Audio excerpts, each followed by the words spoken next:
Good afternoon. Good afternoon, everybody, and welcome to the July 30th meeting, joint meeting of the Reno City Council and the Washoe County Board of County Commissioners. We will start first with the Pledge of Allegiance, and if we could get Tammy Holt still to lead us in the pledge. Allegiance to the flag of the United States of America and to the republic for which it stands, one nation, under God, indivisible, with liberty and justice for all.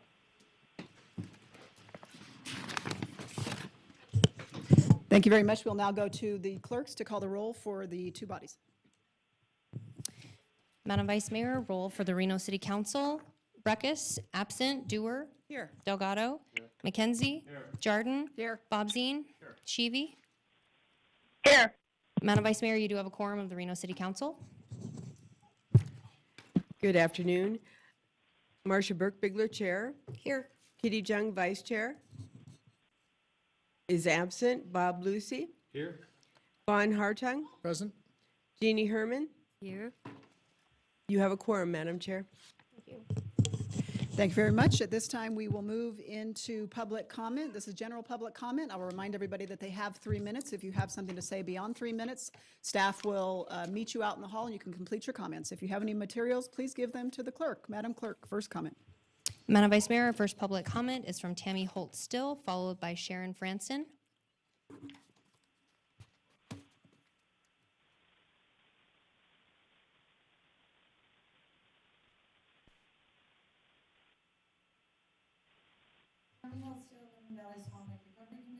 I am speaking on something else regarding Lemon Valley for the time being because I have both commissions here at the same time in council.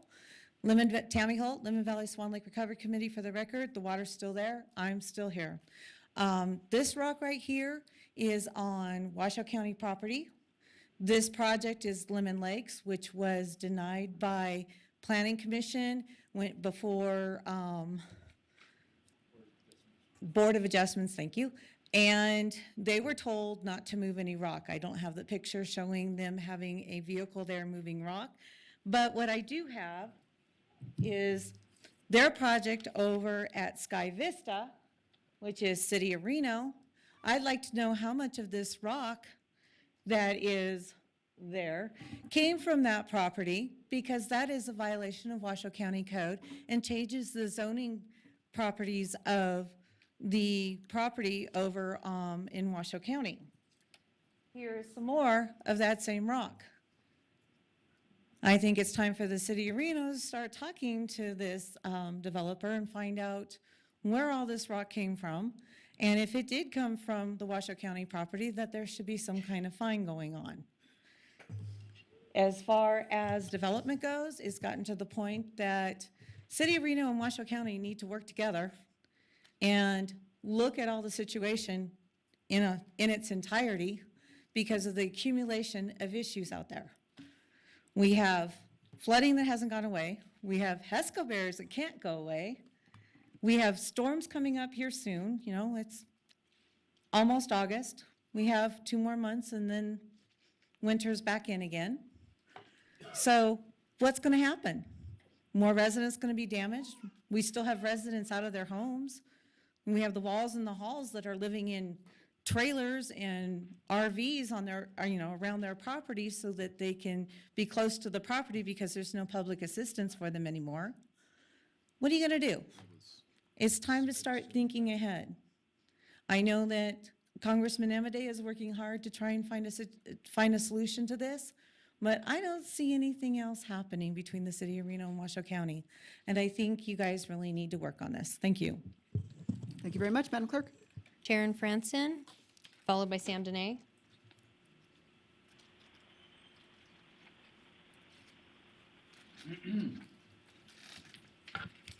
My name is Sharon Franson, and I have lived in the North Valley since early 1970s.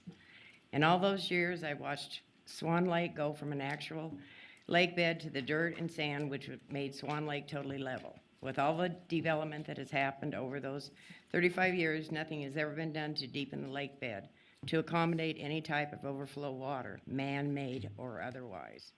Recently, there have been some attempts to relieve Lemon Valley of the floodwaters collected naturally due to the county's brilliant maneuver to change the natural water division to better suit their needs.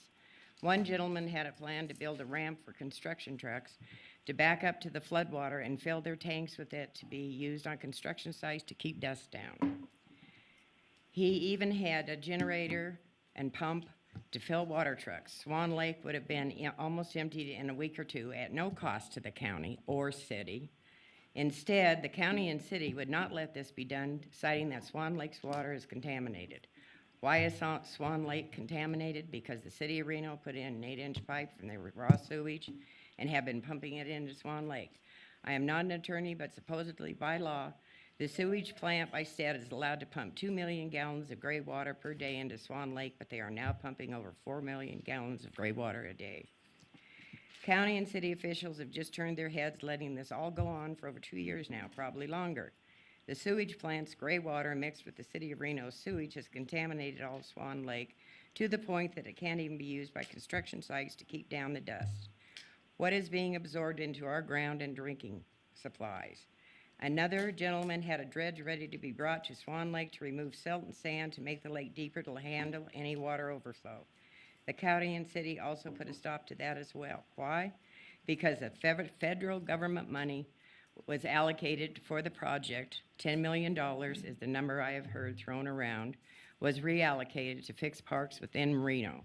Apparently, that took precedence over removing the now contaminated, stagnant water, Swan Lake water seeping into North Valley residents' ground and water supplies. In the front of Lemon Valley, they are making the ditches much deeper and wider to handle more water to flow into Swan Lake, which has been an issue to the residents out there for over 2 years. The barriers they put up are somewhat of a joke. As soon as it rains and the water rises, it leaks under the barriers. It rises too much, I don't think the barriers will be able to hold that much pressure. They will just tip over and be forced out of the way. I'm not sure how much it costs putting up all those barriers, huge pumps, huge lights, generators as a temporary solution, but I have a feeling the problem could have been fixed more permanently by dredging the lake if the city and county actually wanted to fix the problems we have been inconvenienced by, and some people financially destroyed. If the city and county's intentions were not to try and flood Lemon Valley residents out of their homes to make way for whatever projects and developments that were negotiated behind closed doors by people and companies with a lot of money. In order to manifest... Thank you very much. Madam I Clerk? put in 4, so I could finish this. Will only take me 1 more minute, if you would allow me to do that. I'm sorry, ma'am, we're keeping it to 3 minutes I per put speaker, in so all 4 everybody. papers. We have you signed in for each of the agenda items, ma'am. So when we get to each of those, you will be permitted to come up for public comment again. And finish this. Thank you very much. You'll have 2 more shots at it. Madam Clerk? Madam Vice Mayor, our next public comment is from Sam Dene.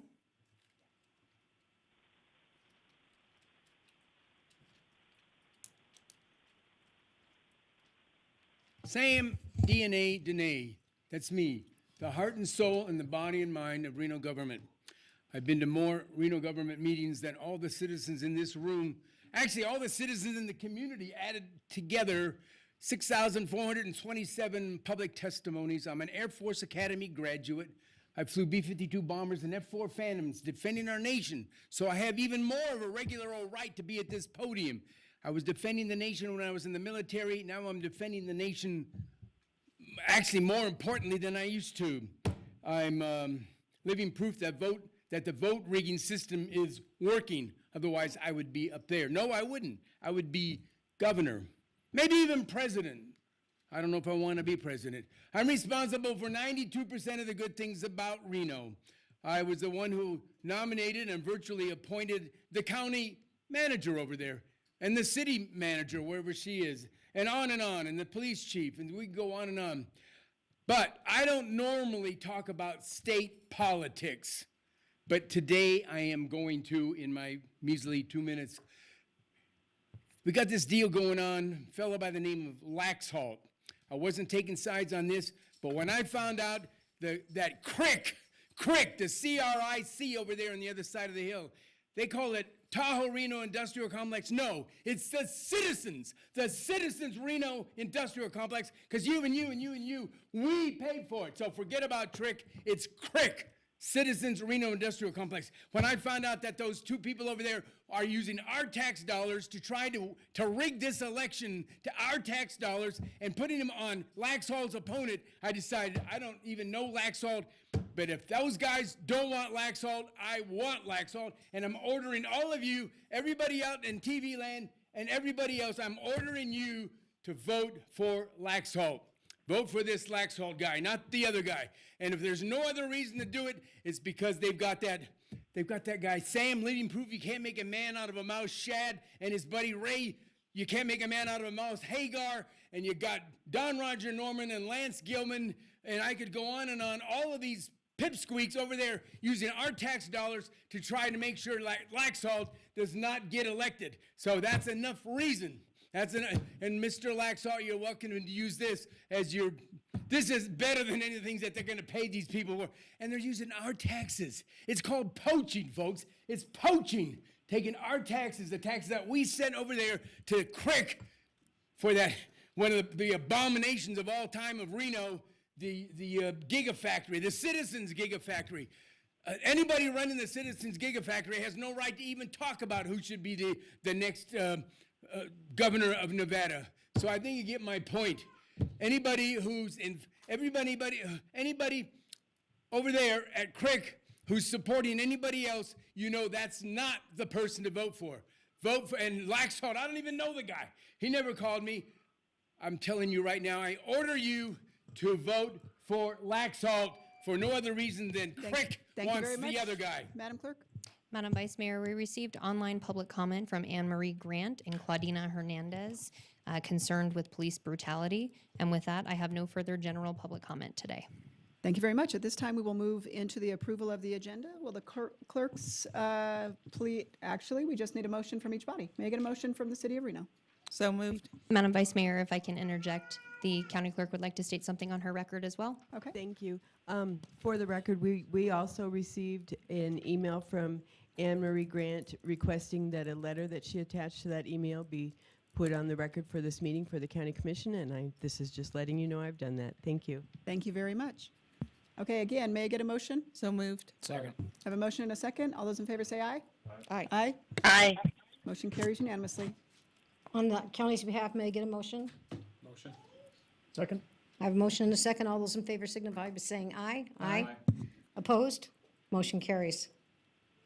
Thank you very much. At this time, we'll move into item 2.1. The public hearing, Madam Clerk, has proper notice given and any correspondence received. Madam Vice Mayor, proper notice was given. We did receive one letter in opposition from Irene Tudor that has been entered into the record. Additionally, I do have public comment on this item. Okay, let's go with it. First to speak is Sharon Franson, followed by Tammy Holt Still.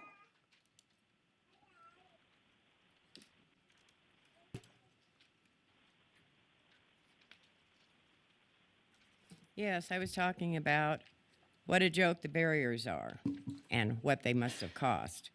I'm not sure how much costs to put up all those barriers. Huge sumps, huge lights, generator, pumps as a temporary solution. But I have a feeling the problem could have been fixed more permanently by dredging the lake if the city and county actually wanted to fix the problems we have been inconvenienced by and some people financially destroyed by. If the city and county's intentions were not to try and flood the Lemon Valley residents out of their homes, to make way for whatever projects and developments that were negotiated behind closed doors by people and companies with a lot of money. In order to manifest these greedy dreams, they must crush the dreams of Lemon Valley homeowners. Before Swan Lake ever flooded, a job went out for construction companies to bid to fix and dredge Swan Lake. The bidding was stopped because the county and city said they needed to reallocate the federal government money again for park maintenance. I believe the county and city are setting the residents of Lemon Valley up to be flooded out of the properties to make way for $1 million projects and developments. It's my understanding that insurance companies will not pay many flood claims to sell new flood insurance due to the man-made nature of the flooding. Lemon Valley residents are being set up to lose their homes and everything we have worked for all our lives by forcing us out of via floodwaters or making us have no other choices than to sell our properties at ridiculously low prices, even though the Reno housing market is booming more than ever before. We can't afford damage from the flooding, let alone afford to relocate. This meeting today wasn't advertised. Lemon Valley residents need to rally together and fight the county and city to save our homes.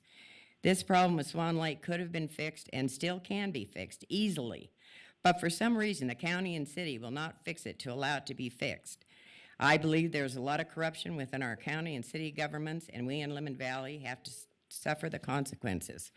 We need to stand up and fight for our homes and our lives, because this lake could have been dredged out and fixed very easily and still can. And there's no reason that they use that $10 million for parks when people's lives are at stake on this. Something needs to be done, and people in Lemon Valley need to fight for it. Thank you very much, Madam Clerk. Tammy Holt Still, followed by Sam Dene.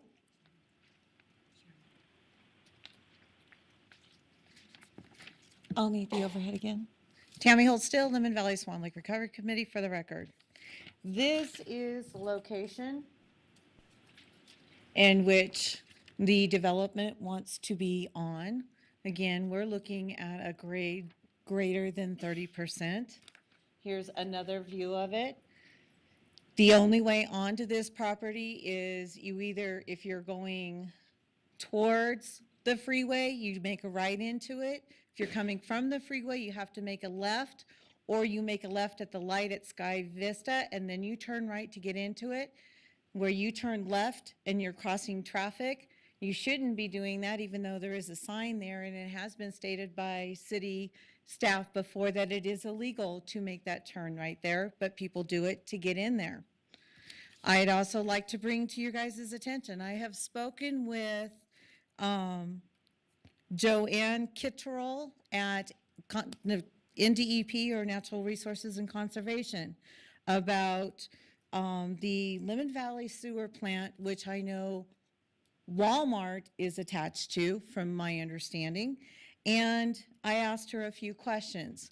First of all, it had been stated by staff that the permitting for that sewer plant that is in the middle of Swan Lake and in a floodplain that is a violation of NAC has an automatic renewal. That is not true, stated by Joanne. It is a 5-year term. I was also told at a NAB meeting that there were there was not going to be a renewal put in because of the fact that it was going to cost too much to do the upgrades that were required. I asked about that. At this point, they do not have a renewal in front of them at NDEP, which is only 4 months away, 5 months away. And yet, they cannot do any type of, give me any information on any type of conditions that have to be done until the permit is actually in. Yes, there's a cost of $2,000 for that permit, but they have not received that or the application, so there are no conditions that she has at this time.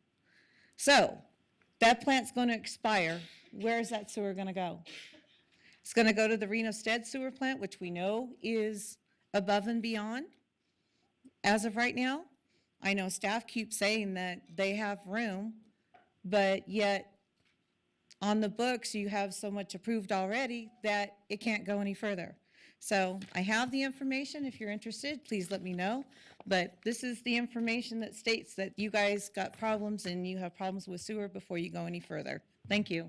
Thank you very much, Madam Clerk. Sam Dene, followed by Gordon Gassash. Sam DNA Dene, the heart and soul and the body and mind of Reno government. And this whole mess, and there's another one coming up in a couple minutes, this whole mess where these developers, and I got nothing against developers, they're okay, but they're building in the wrong place. They shouldn't be building here. the Citizens Reno Industrial Complex is responsible for all of this development that's taking place. People are out of control, thinking that things are going to expand forever because Don Roger Norman and Lance Gilman are the greatest businessmen in the history of the world. Maybe they are, maybe they aren't. But they should be the ones paying for this, and all of this building and development should be taking place over there, not in Reno. We are having to pay and suffer for all the money that those folks are trying to make off of us, not to mention all the taxes they're already getting from us to run that operation. Doesn't anybody, am I the only one in this room that has any brains? Deers in the headlight. Look at that over there. Wow, not you. But anyway, nice smiley face. Anyway, I'm a great believer, Air Force Academy graduate. I've been around, and one of the things, there's one thing about development when it gets there, but it's the horrible mess that takes place during the jackhammering, the dust, the dirt, the drive-by shootings that take place during the development itself. It's wrong to do this. It is flat outright wrong. You people up there who were supposedly elected, why don't you just make believe you lived in that neighborhood over there with Tammy and her friends? Make believe you live there, because they have the rights and you should have to have the responsibility to look out for them. True. Does anybody not understand what I just said? Who wins? Who loses? Who pays? What do the people think? Well, the people don't want that over there. Build it over there at the CRIC, the Citizens Reno Industrial Complex, not here in Reno. There's too much of that going on, and one of these days, these developers are going to come up and thank me. The ones that get turned down are going to be thanking me a year from now when things go the other direction. You wait and see. And I'm not against development, but there's too many reasons not to be building this right there. And they've been flooded out for a year and over a year now. And nothing's been done about it. And it's only going to get worse if you support this. And I don't know who's here nodding their head. I don't know who's here to honcho this thing. And I don't want to get upside down with people. And I'm just telling you the way it is. Everybody who got stuck with this thing would be up here saying the same thing. But it turns out a lot of people, I guess, are scared to march to the sound of the guns. I love to march to the sound of the guns right there. And here's where the guns are. Literally, Mr. Policeman over there. Figuratively. Not literally, figuratively. As I close out, I said we need a good man to be the governor, and that would be Mr. Laxalt. And I'm betting my $100 bill right here. Anybody want to take me up on it? I'm betting you $100 that this Laxalt fellow is going to win. And you know why? Because Sam told everybody to vote for him. Thank you very much, Madam Clerk. Madam Vice Mayor, our last public comment on item 2.1 is Gordon Gossage. Hi, my name is Gordon Gossage, and I'm focused on bringing the Casita microhome to Reno, but I'm also recently joined the very small but growing movement of YIMBYs, and that is Yes in My Backyard. And one of the things we look at is to try to support as much development as we possibly can to increase the supply of housing in places like Reno. And we just can't ignore it. There is a crisis in affordable housing. The only way out of that is to increase supply. So we actually support increasing transitional housing, increasing affordable, subsidized, luxury housing, ADUs. Of course, there has to be a process to get all of this approved, and it should go through due process. However, it needs to be accelerated, and it needs to be accelerated until you as elected officials say that the affordable crisis in housing is over, which is going to take a little while. So I urge you also to take a look at the YIMBY movement and help to educate people that if there are 100,000 people moving into the Reno area, they have to live somewhere.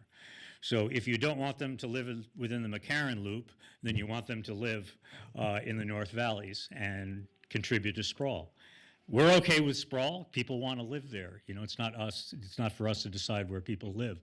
But if you're against sprawl, then we have to increase density within the McCarran Loop. You have to do one or the other. So when people come up and say, I don't want this development in my neighborhood, in my area, it's best if you could then suggest, well, what areas should be developed? You know, what are better areas than your own to be developed? What is the solution for these 100,000 people who are moving in? And I think people have to be honest with each other, and you know, we haven't been honest with each other. We kind of all pretend that the development can happen somewhere else, but it can't. It has to be developed here. And as intelligent members of the community, and you also have people on the planning commissions who work for you, if you can get them also to help educate the public that developers are not the enemy, they're part of the solution. Community organizations are not the enemy, they're part of the solution. And we just need to develop more housing. We've got to build more housing. That's the solution. Thank you. Thank you very much, Madam Clerk. Madam Vice Mayor, we have no further public comment on item 2.1, United Federal Credit Union. Nothing else from? Nothing else for this item. Okay. At this time, we will move into the staff presentation on item 2.1, but before I do that, do any council members or commissioners have any disclosures? Okay, seeing none. Mr. Borchert. Good afternoon, City Council, Board of County Commissioners. Jeff Borkhardt, Associate Planner for the record. So this particular request is a request it's a master plan amendment to amend the Reno-Stead Corridor Joint Plan. The property is remaining within the Reno-Stead Corridor Joint Plan, which is a little bit of a different request than what's later this afternoon. They're just requesting change the land use designations from 1.02 acres of open space and 2.57 acres of low-density suburban rural residential. That's about 1 to 2.5 acre lot sizes, to 0.86 acres of open space and 2.73 acres of general commercial. This is the request side by side, the existing right here. This is open space in the green, and the light color there is low density suburban rural residential, and they're essentially changing it to general commercial, and then extending the open space line to generally follow the existing zoning boundary where the large lot residential zoning designation is currently. And let me explain that a little bit further. Currently, this green blob that's right here, it's open space, doesn't necessarily align with this zoning boundary line. And in addition to that, the low-density suburban Reno-Stead Corridor Joint Plan designation doesn't align with the arterial commercial zoning designation. So it's already zoned commercial, but that's not consistent with the underlying master plan designation. Those two have to be consistent by state law. So the applicant's partially changing this to be consistent with the zoning. In addition to that, they are changing this designation here so that eventually this large lot residential zoning designation can be changed to arterial commercial, which will lead to a developable site. And that shows you sort of how this general commercial will align with this line right here, so they can be consistent with one another.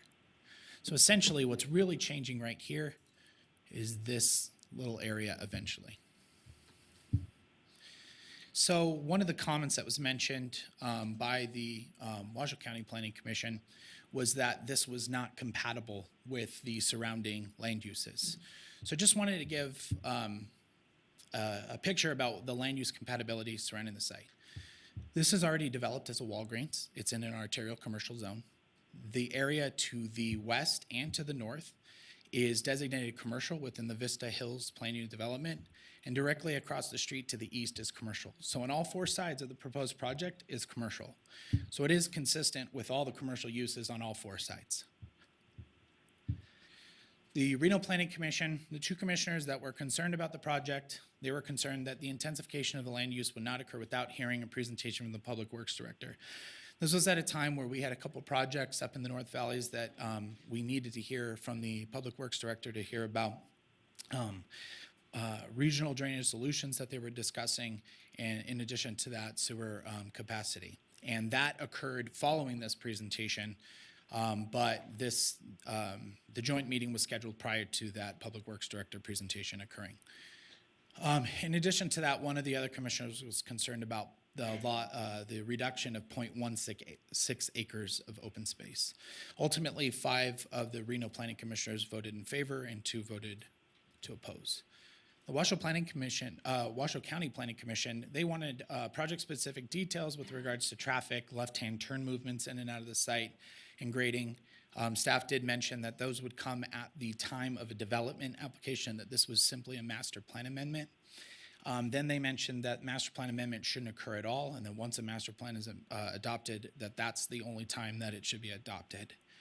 They also did not support any master plan amendments, especially if they were associated with a specific project. So they did mention that they denied the project unanimously because it was not in the general interest of the health and the general public, because there was a reduction in open space, and that it was not consistent with the pattern of growth, and which I mentioned on the previous slide.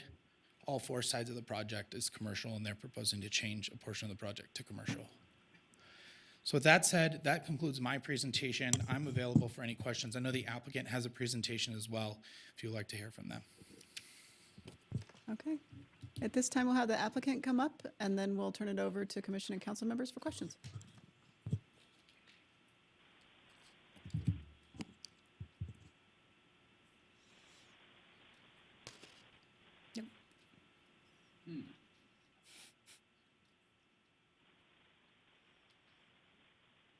Thank you. Good afternoon. Stacy Huggins for the records with Wood Rogers. I'm here representing the applicant. It would be right now the Redmond Group is the applicant representing United Federal Credit Union. I'm going to quickly jump through. I have some background slides, but Jeff did such a great job summarizing this project that I just want to touch on a couple of things. You saw this map under Jeff's, and this is the zoning. Jeff mentioned that during the Joint Planning Commission meeting, there was discussion of the open space and the possible reduction of open space as a part of this original request.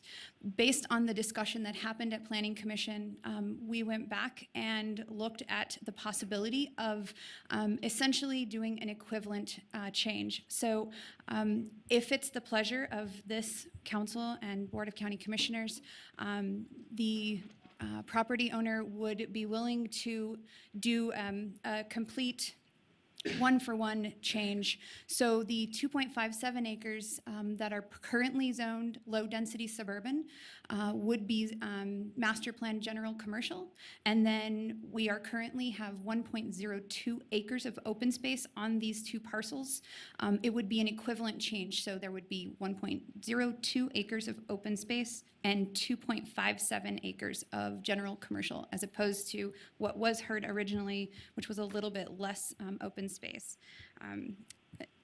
Aside of that, oh, that's a little crooked, sorry about that. But this is the comparison.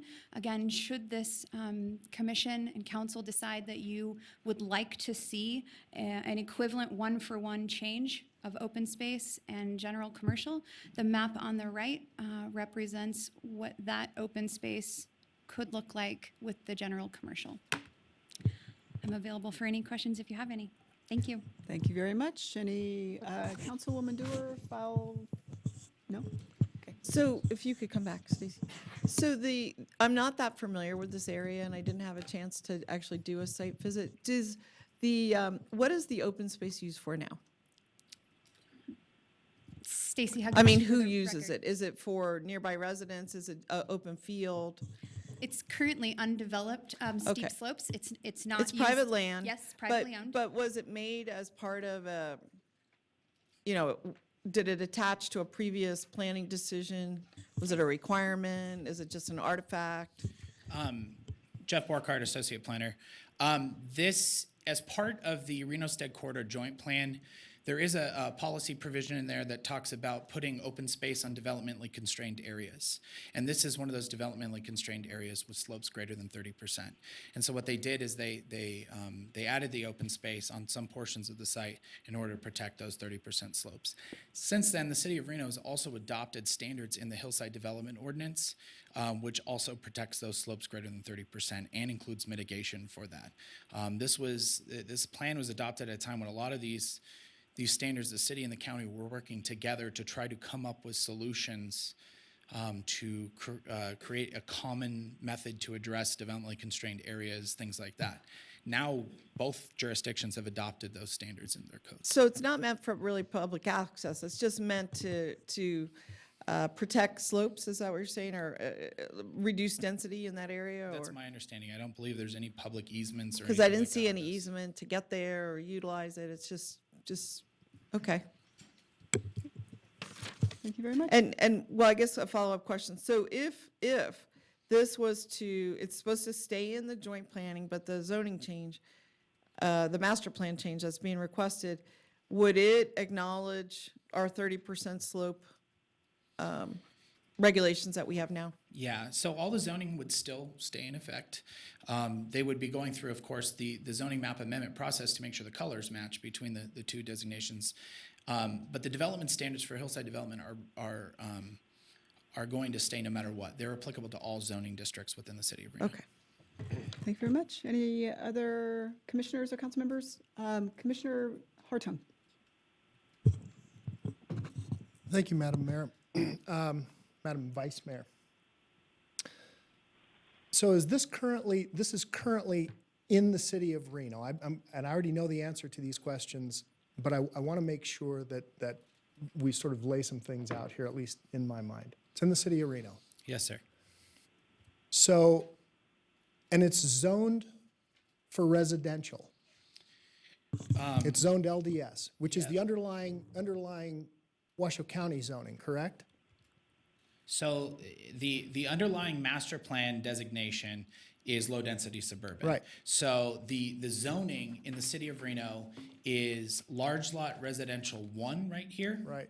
And large lot residential 2.5. Right, but it's This LD is not consistent with the underlying open space designation. Right. It's the underlying zoning is still Washoe County's.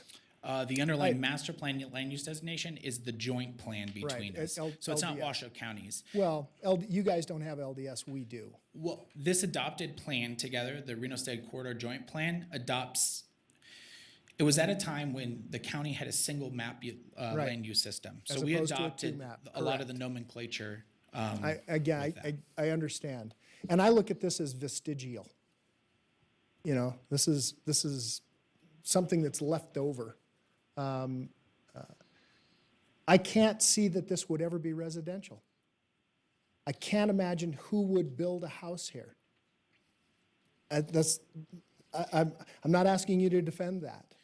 Well, what I can say is, given some of the slopes in the residential portions on the site, given our current zoning standards with setbacks and cuts and fills restrictions, and the fact that there's already an existing arterial commercial section here. Right. The arterial commercial section would be subject to residential adjacency standards, so they'd have increased setback standards, so you can really only build a building on the existing road right here. So there's a road, and you can't build a building on the road. So effectively say, well, you can't build something right here. Then on the large lot residential portion, you have slopes, but when you measure out all the setbacks and the way the slopes are, you end up getting a building that's about, a few feet wide. So you end up creating variance conditions or conditions where nothing can be built on almost the entire property. And from this property, you literally, with a rock, can hit a Walgreens, Yeah. another commercial piece of property. Yeah, it's already developed. Right, it's already there. So, Mr. Liparelli, I have a question for you. Can we just make a motion to remove ourselves from the joint planning area? Are we styled for that in this particular location? Because how can this developer, how can this landowner serve two masters? It's constrained by where it is. It's not useful for residential. I see this as best use. Why? I don't understand why we can't just pull ourselves out of this and let the city of Reno plan it and do exactly what they're supposed to do.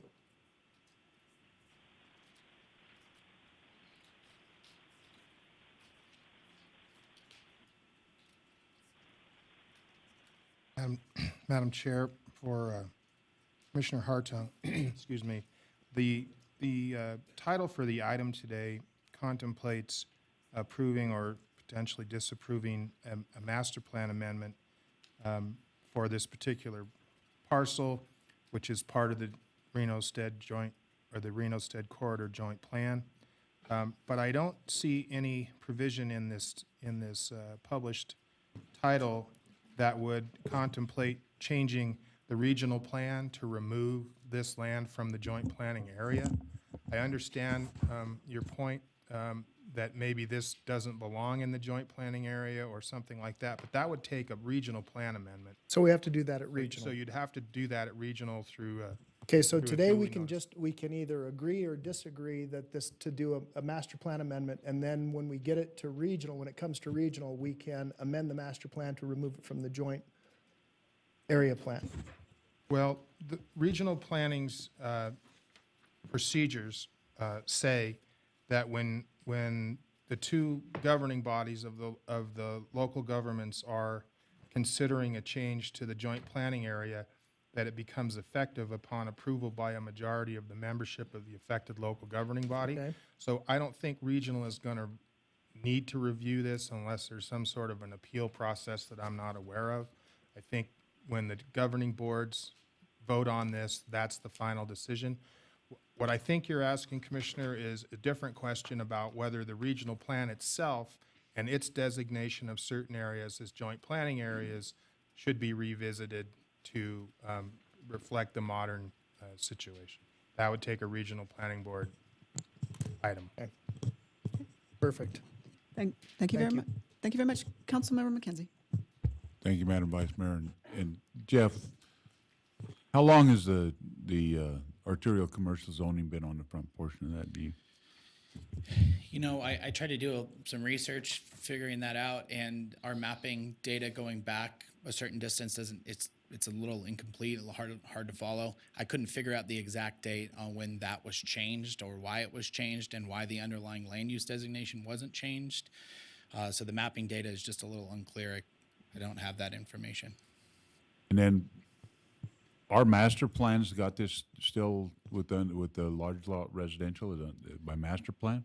Yeah, so the master plan here is the Reno-Stead corridor joint plan. So this was jointly planned together with the county, and so that designation still lists it as low density suburban, even though it's arterial commercial zoning. So how did we get the zoning without doing the master plan amendment to begin with? I tried to look for that, and I couldn't figure that out.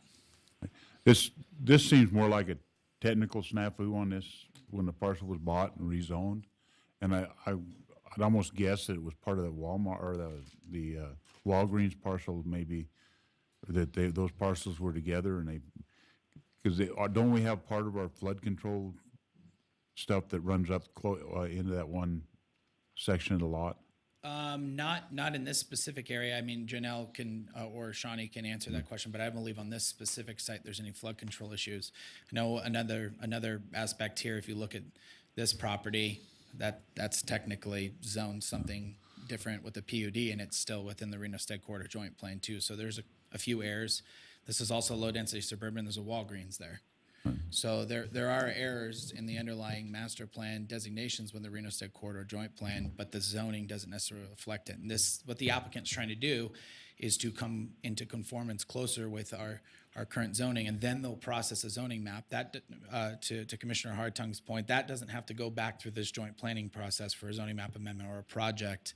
That would come through the City of Reno City Council for the actual zoning map amendment. But then their goal is to make sure that those two line up so that when you look at this property, the master plan and the zoning designations match, which is what's required by state law. Okay. Thank you very much.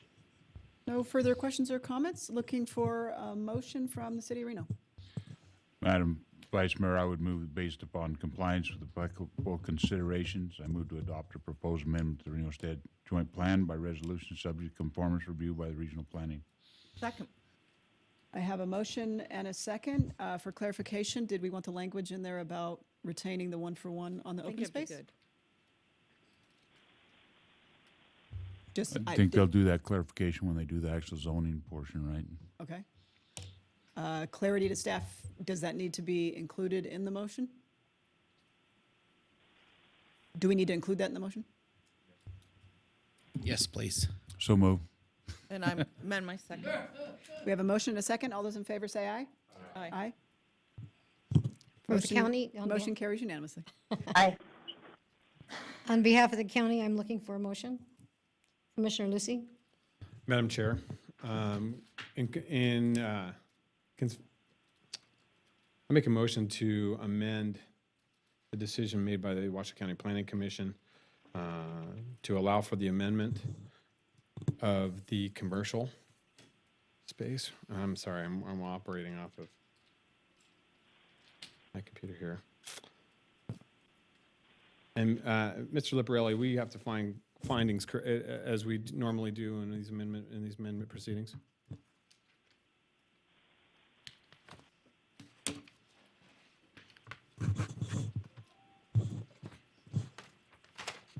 Madam Chair, for Commissioner Lucy, I believe the published supporting materials for this meeting were City of Reno's documents. So you could rely on any materials that are part of the record of the meeting today, which were Perfect. very extensive staff report materials. Perfect. City's packet. Thank you, Mr. Liparelli.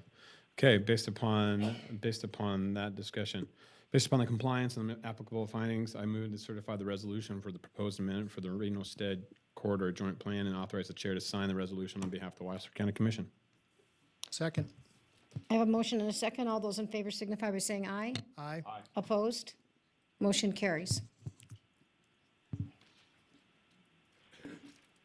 Madam Vice Mayor, with that, we're on item 2.2, public hearing for Echeverria Peavine property. Thank you very much. Madam Clerk, do we have any public comment? Madam Mayor, Vice Mayor, we do have public comment in the audience. John O'Neill would like to speak, followed by Sharon Franson.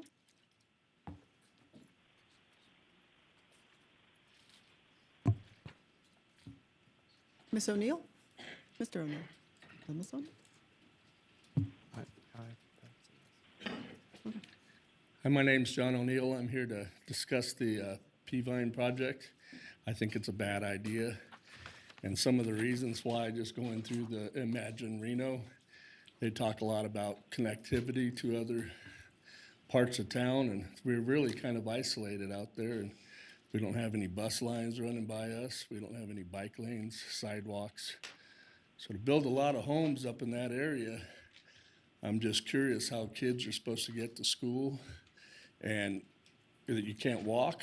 There's no access to any of the schools, and just some of the roads there are already crowded. So adding that many more homes when you already have some going out in the Cold Springs area, some out in Red Rock, new apartments off of Lemon, that area is already overwhelmed. So I'm thinking we need some more infrastructure out there with more freeways, expansion of the roads, and how can you keep building more and overloading things without having those things in place. And the other thing there is, if you do annex that land, there are several of us that live there that would become an island, which to me is very confusing. So you'd have county property converted to city, but not all of it. So we would still be county and surrounded by areas. So where do you, when the police come, is it sheriff or is it police? You could go on that side of my fence and it would be county. On this side, it would be city. For 5 or 6 houses in the middle of 5,000, that gets very confusing when there's a fire. Who's supposed to be coming, or we do need police or sheriffs. They don't even know. They won't be able to tell. I think it would be super confusing to create an island out there where we're kind of isolated and nobody really knows which way. If we're gonna do it all, I think it should all be converted, but leaving little islands out there, I don't think is part of, even by your plan, it's not connecting anybody. It's the city doesn't have access to health care or buses. People need to get out of that area, so how are they supposed to get there? We're on one side of the freeway and there's no real access to town in that little area. So I just don't see how building that many homes, maybe some homes could be there, but not high density and not that many people in that area. And with Stonegate already going out there and the ones off of Red Rock, I'd like to see, let those go in place. Let's get the roads built and then maybe we could keep adding homes to the area. I'm not against it totally, I just think that it's not planned out well, and we need to have some plan of where we're gonna go. Where's the parks? Where's the kids supposed to play?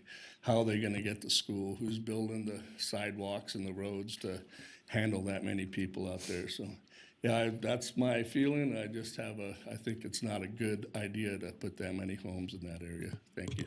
Thank you very much, Madam Clerk. Sharon Franson, followed by Tammy Holt Still. Tammy Holt Still, followed by Donnell O'Neill.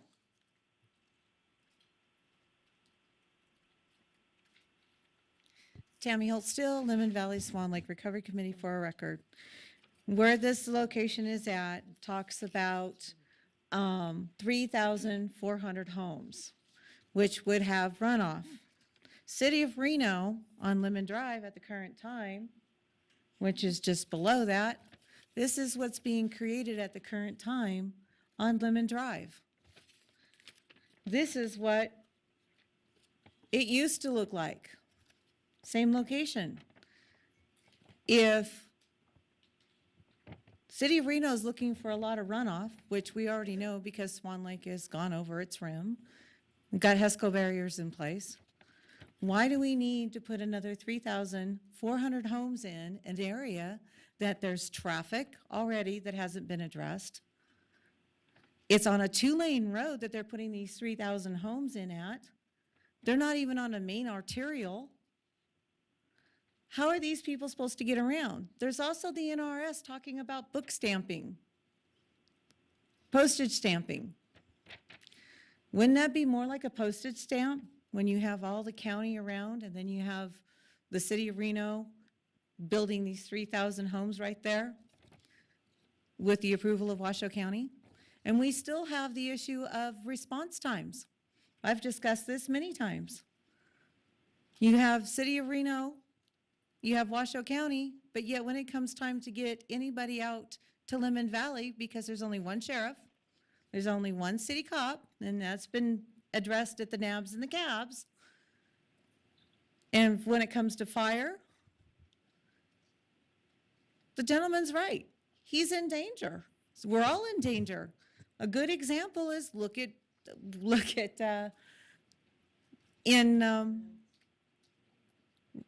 Reading, no, I'm thinking Santa Rosa. Santa Rosa was house to house to house to house, which is what this 3,000 homes would be, right in an open field area. And what happened when the wind came down from the hill? Took out every single home. Look at what we got going right now with all the fires. And we don't have anybody to protect anybody because the City of Reno is so worried about, and Washoe County, about all this growth that they're not making sure that they have the protections in place for answering to the calls in time. I notice I don't see any Washoe County or City of Reno police or fire here, and they should be, to address the situation on this. This is not something that should happen. Thank you. Thank you very much, Madam Clerk. Donnell O'Neill, followed by Shauna Wagner. I'm not sure which way. How do I? We'll just put that face up, Pam. Can you read it or is it backwards? Turn it around for us, please. Turn it around. Perfect. Thank you. This is my property right here. This is where they want to put condos, retail, and behind my property. This is the Imagine Reno, all 290 pages. I read it. All of these tabs are where it doesn't go through. In the matter of this P-Vine, this is a horrible idea for the North Valleys, and we have extreme major impact to my family on horse property. The GP1 local regional economy, they're requesting to increase our density and zoning by 400%. 400%, not 100%, 400%. Our economy is warehousing. We have lack of infrastructure, limited resources. The foothills of the North Valleys does not offer affordable housing due to lack of infrastructure. They just broke ground on many affordable housing projects where existing infrastructure exists. GP2, responsible and well-managed growth. Use Stonegate, 10,000 people, as a tool to follow a pattern for responsible well management growth. They want to build on a sloped hill that is the only absorption point for water and snow from the Peavine Ridgeline, with existing flooding issues in Silver and Swan Lakes. Suburban mixed use does not fit the land imprint in this area. This is not about bettering our community. This is about money. The GP3 downtown, that doesn't even apply to us. That's 10 miles plus away from us. Vibrant neighborhoods and centers. How can you achieve that in the area when there's no infrastructure? How do you sell vibrant when there are warehouses everywhere and they want to put more in on Red Rock? Taking away the wildlife population on Peavine. We grow fruit trees just for the animals. We live here to live a rural lifestyle. GP5, well-connected city and region. Major lack in the current flood management plan, i.e. Lemon Valley. Lack of public transportation. There's no walkability on North Virginia between Red Rock and Stead where this project is proposed. 395 is overburdened and Stonegate hasn't even broken ground. They want Mermack to be the only entrance and exit for 3,004 homes and retail directly behind my horse property. The North Valleys is severely lacking in connection with the city due to lack of transportation infrastructure. There is one bus route on Stead Boulevard. GP6, safe, health, open space. Too many people in one area with no infrastructure does not bring safety, it brings crime. Lack of accessibility to emergency and medical services. Lack of schools, they're overburdened. You're taking away our open land, views, and our quality of life. We are a rural community and we want it to stay that way. We don't need these homes in our area. GP7, quality places and outdoor recreation. We live in a quality place with outdoor recreation and they're trying to take it away from us. This plan is not following development constraints, flexible design. Air quality will decrease, light pollution will increase. I'd like to see this in effective government. I'd like to see it happen today. I'd like to see accountability. I'd like to see no more building permits handing out like they're flyers. No more The North Valley's development is not about our community, it's about money, and I'd like to know all of you, where do your loyalties lie? With us, the residents, the voters, or the builders? Thank you very much, Madam Clerk. Madam Vice Mayor, our next public comment. The audience is reminded, for decorum, please hold your applause. Sanjo Wagner, followed by Sam Dene.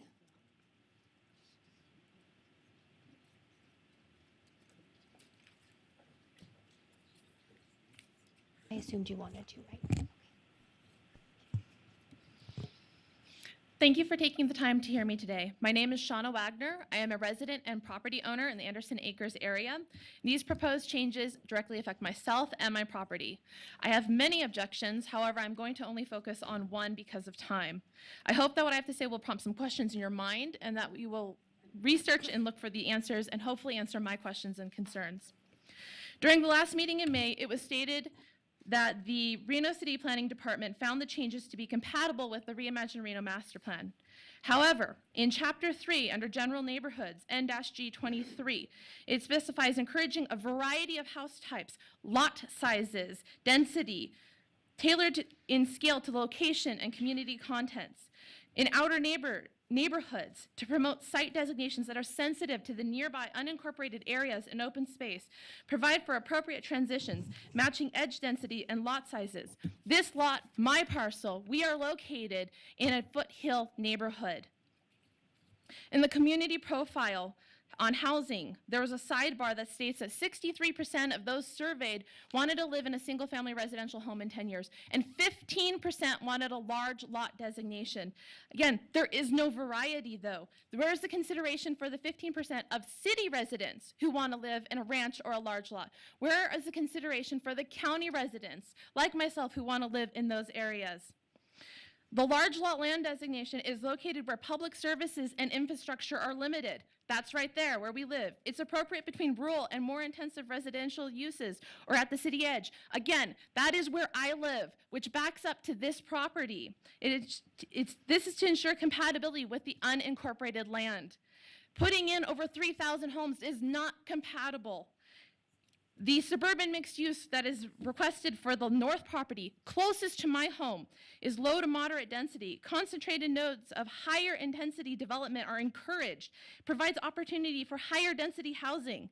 Again, it is not compatible and it is not complementary with what is currently there. The current designations allows for individual land use or uses that are compatible and complementary within the project boundaries and adjoining properties. In conclusion, these parcels are located in a foothill neighborhood designation. They are adjacent to current rural and unincorporated county residents. The proposed changes do not reflect consideration nor compatibility with the area designation or the current residents. It is not that we do not want development. We do, but we want it respectful and responsible. This proposal does not do this, and that the developer comes up again 2-3 months later with the exact same proposal without consideration, it's very frustrating for us. And honestly, if you agree with that, you shouldn't allow the developer to come up with the exact same proposal again, with the exact same proposal that has no consideration for the compatibility of those already in the area. Thank you. Thank you very much, Madam Clerk. Sam Dene, followed by Denise Ross. Sam Dene, taking his time off philanthropically for the welfare of the community. I'm an Air Force Academy graduate. I've been to more meetings than all the citizens in this room added together times 50. At any rate, and I hate being a curmudgeon. Everybody knows that, unless I'm being a curmudgeon against the media wacko freaks. So I don't want the developers to think that I'm casting aspersions on them. They're just out here trying to make a living, doing what they're doing.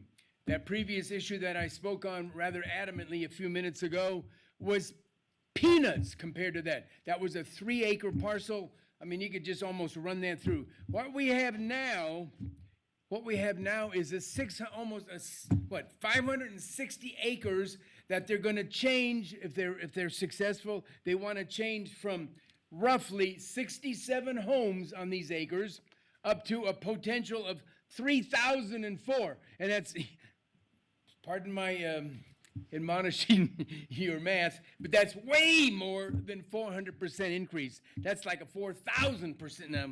Anyway, it's a huge increase, and it's wrong. As I would say as a policeman, JDLR.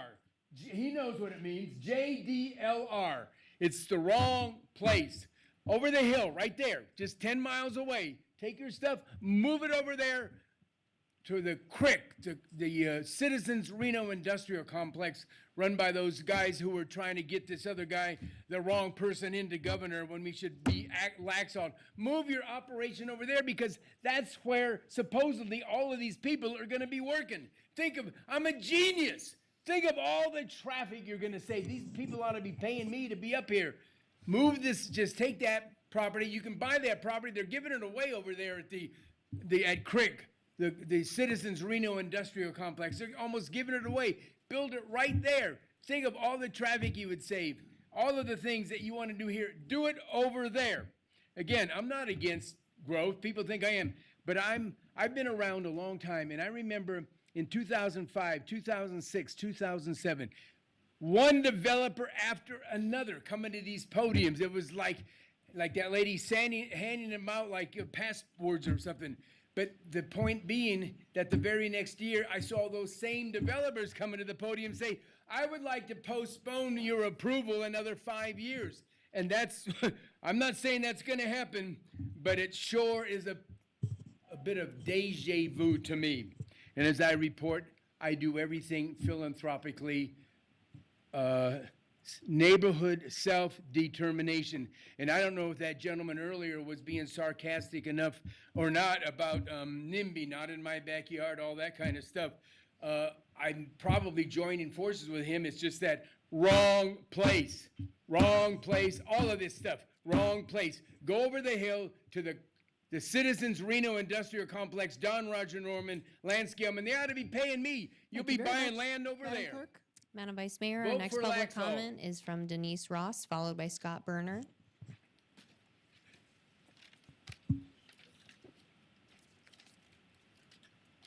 Hi.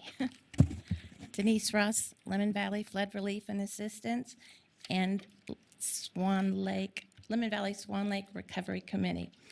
I want to talk to you about the presentation that the developer gives all of you regarding the schools. I spoke with Washoe County School District, and the numbers that these developers have been presenting you are from 10 months ago. Washoe County only does an accurate student count once a year in October. So at last count, Lemon Valley Elementary was at 96%. That's because the fifth graders had been moved over to O'Brien Middle School. North Valley's high school was at approximately 109%, and I'm not quite sure right now where O'Brien was. But you're not receiving accurate information from the developers. You also have all of the students that are going to be coming from all of the other developments that have been approved by everyone. And I'd like to know where they're going to go to school. Where are the teachers that are going to teach them? I had to homeschool my own son 15 years ago in this area because Lemon Valley Elementary was so poorly staffed. That's something wrong. You guys need to start thinking about what kind of education we're offering to all of these people that we're bringing in to our area. You need to think about that before you allow all of this development. It's something that you need to consider because our children are our future. Thank you. Thank you, Madam Clerk. Scott Berner, followed by Danny Cleus.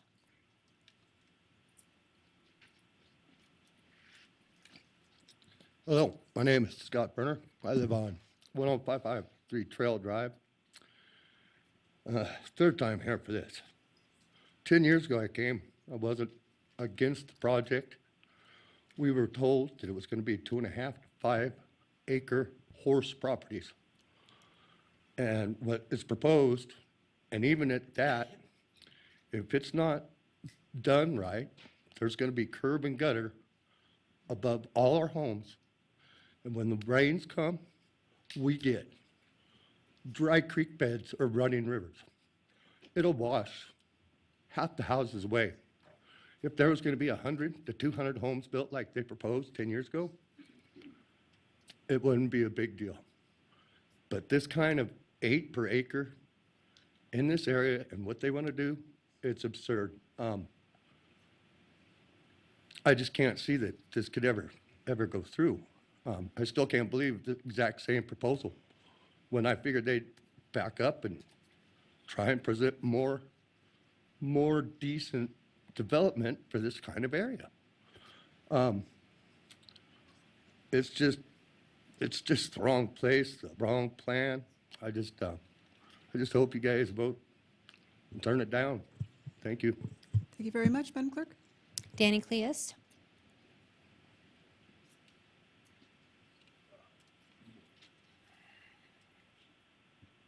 Danny Cleus for the record.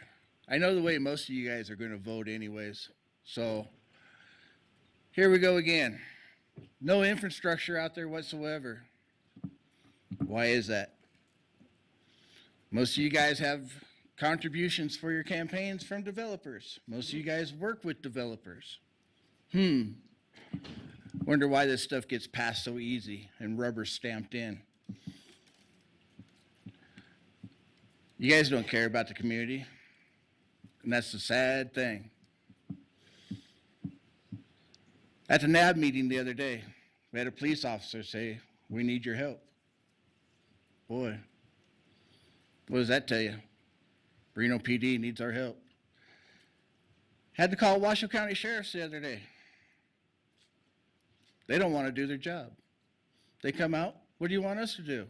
"Well, there's a crime that was committed. Figure it out." Fire departments. Yeah, that's a good one. Look at Redding, California now. You guys have already wasted the south side of Peavine. Why do you guys want to waste the north side too? Out my backyard, out my back window, I see nice, bright yellow lights now with all the new warehouses being put in 395. Look at Washoe County's, North Valley's master plan. None of that fits in there. Now you have the city and the county together. Both master plans don't fit in our area. Our drain off. Everybody wants building, building, building. Where's it going to drain to? Well, there's 3 places: Whites Lake, Silver Lake, Silver Lake. Not going anywhere else. Not like the Truckee River where it goes downstream, goes to farmers, goes to Pyramid, but yet we have to deal with all the flooding because City of Reno and Washoe County doesn't want to deal with it. Then we also had a councilman at the NAB meeting say, you know, the sewer plant is full. We can't build anymore, but yet voted yes for another building. That's smart. Nobody wants to deal with the flood stuff. They just want to make it bigger so it floods faster. I don't see what you guys are doing except ruining Reno. It's going to look really good in the near future where we have Washoe County and the City of Reno, and then we have a big disaster again. Just remember, this is what you guys voted for. Thank you very much, Madam Clerk. Madam Vice Mayor, I have no further public comment on this item. Thank you very much. Any council members or commissioners have any disclosures? Okay, seeing none, we'll now move. Oh, Mr. Hartown, Commissioner Hartown. So, thank you. For the record, I've known the Echeverria family and the Welmerink family for probably 30 years. Did wedding photography and photography for their kids. Chris Welmerink's husband did my kids' braces. Hard to not run into a family after living here for so long. So I have known this family for a very, very long time. Thank you. Thank you very much. Any other disclosures?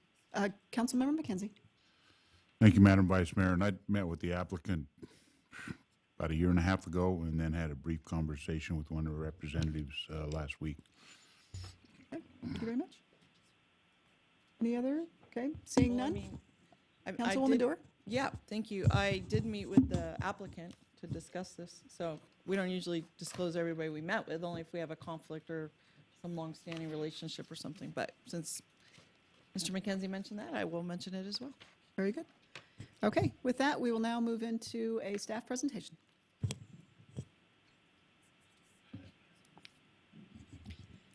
Good afternoon, Vice Mayor Jardin and council members and county commission members. Heather Manzo, Assistant Planner for the record. And if I may please have my PowerPoint presentation. Thank you. So this request really has 2 parts to it. One is a request to amend the Reno-Said Corridor Joint Plan to remove the 560 acres from the joint plan area. And then the second part, which is really under City of Reno consideration today, is the possibility of redesignating the master plan land use to a City of Reno, Reimagine Reno land use designations. I did want to note that the property is currently zoned large lot residential 1 acre minimum and general rural, which would transition to City of Reno UT 40 that would allow for 1 dwelling unit per 40 acres at this time. The applicant has not come forward with a request at this time for a zoning map amendment in the interest of pursuing the master plan amendment request first and potentially coming in later with what they believe would be a PUD request. To go over the timeline for a request such as this, which is an amendment to the Reno-Said Corridor Joint Plan, and to have property removed from that. There are multiple steps that are required in order to take this through the public process. The applicant presented at a joint NABCAB meeting earlier this year. And as required by NRS, they hosted a master plan meeting to discuss that with residents and held that at a property located near the subject site.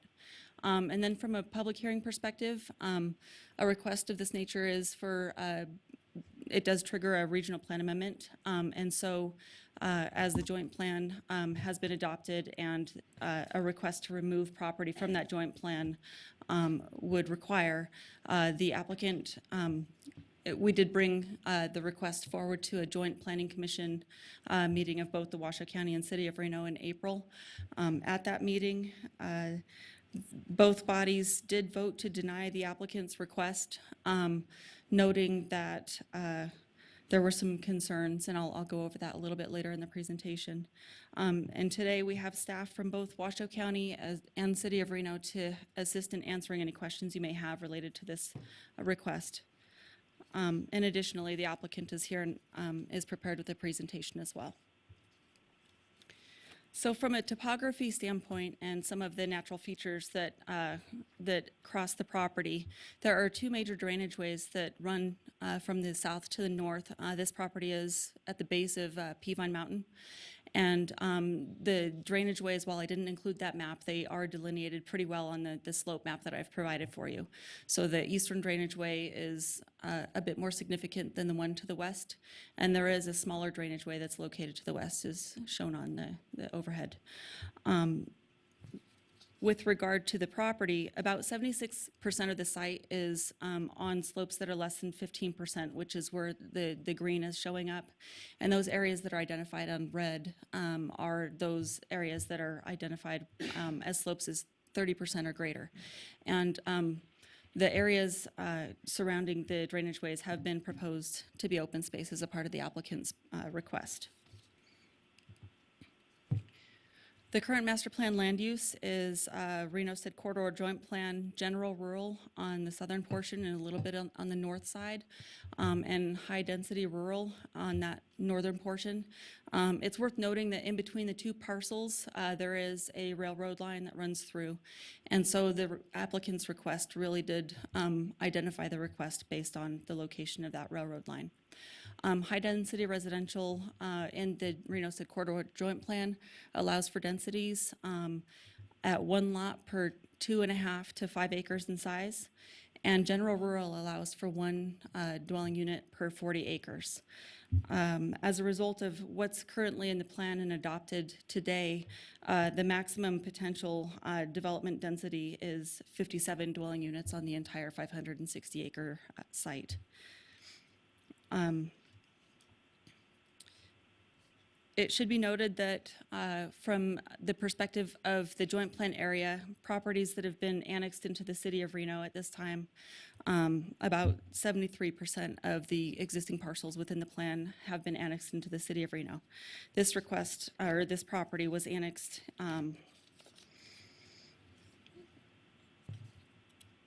actually, I'd have to find my notes on that. In the early 2000s, it was annexed into the city of Reno, I believe 2008. And so it's been within the city of Reno for about 10 years. The applicant's request is really in response to the Reimagine Reno master plan being adopted in December of 2017. That was a 2-year process, bringing the public input and outreach into the development of the Reno Master Plan update.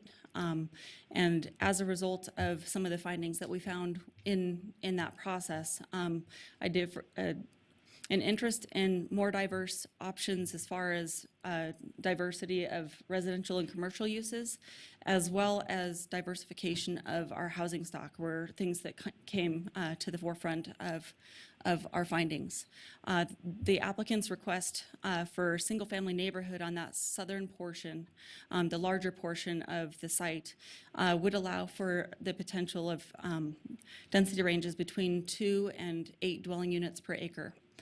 And a couple of comments made by residents today noted a request for 3,000 residential units. We do not have any requests before us at this time for specific density.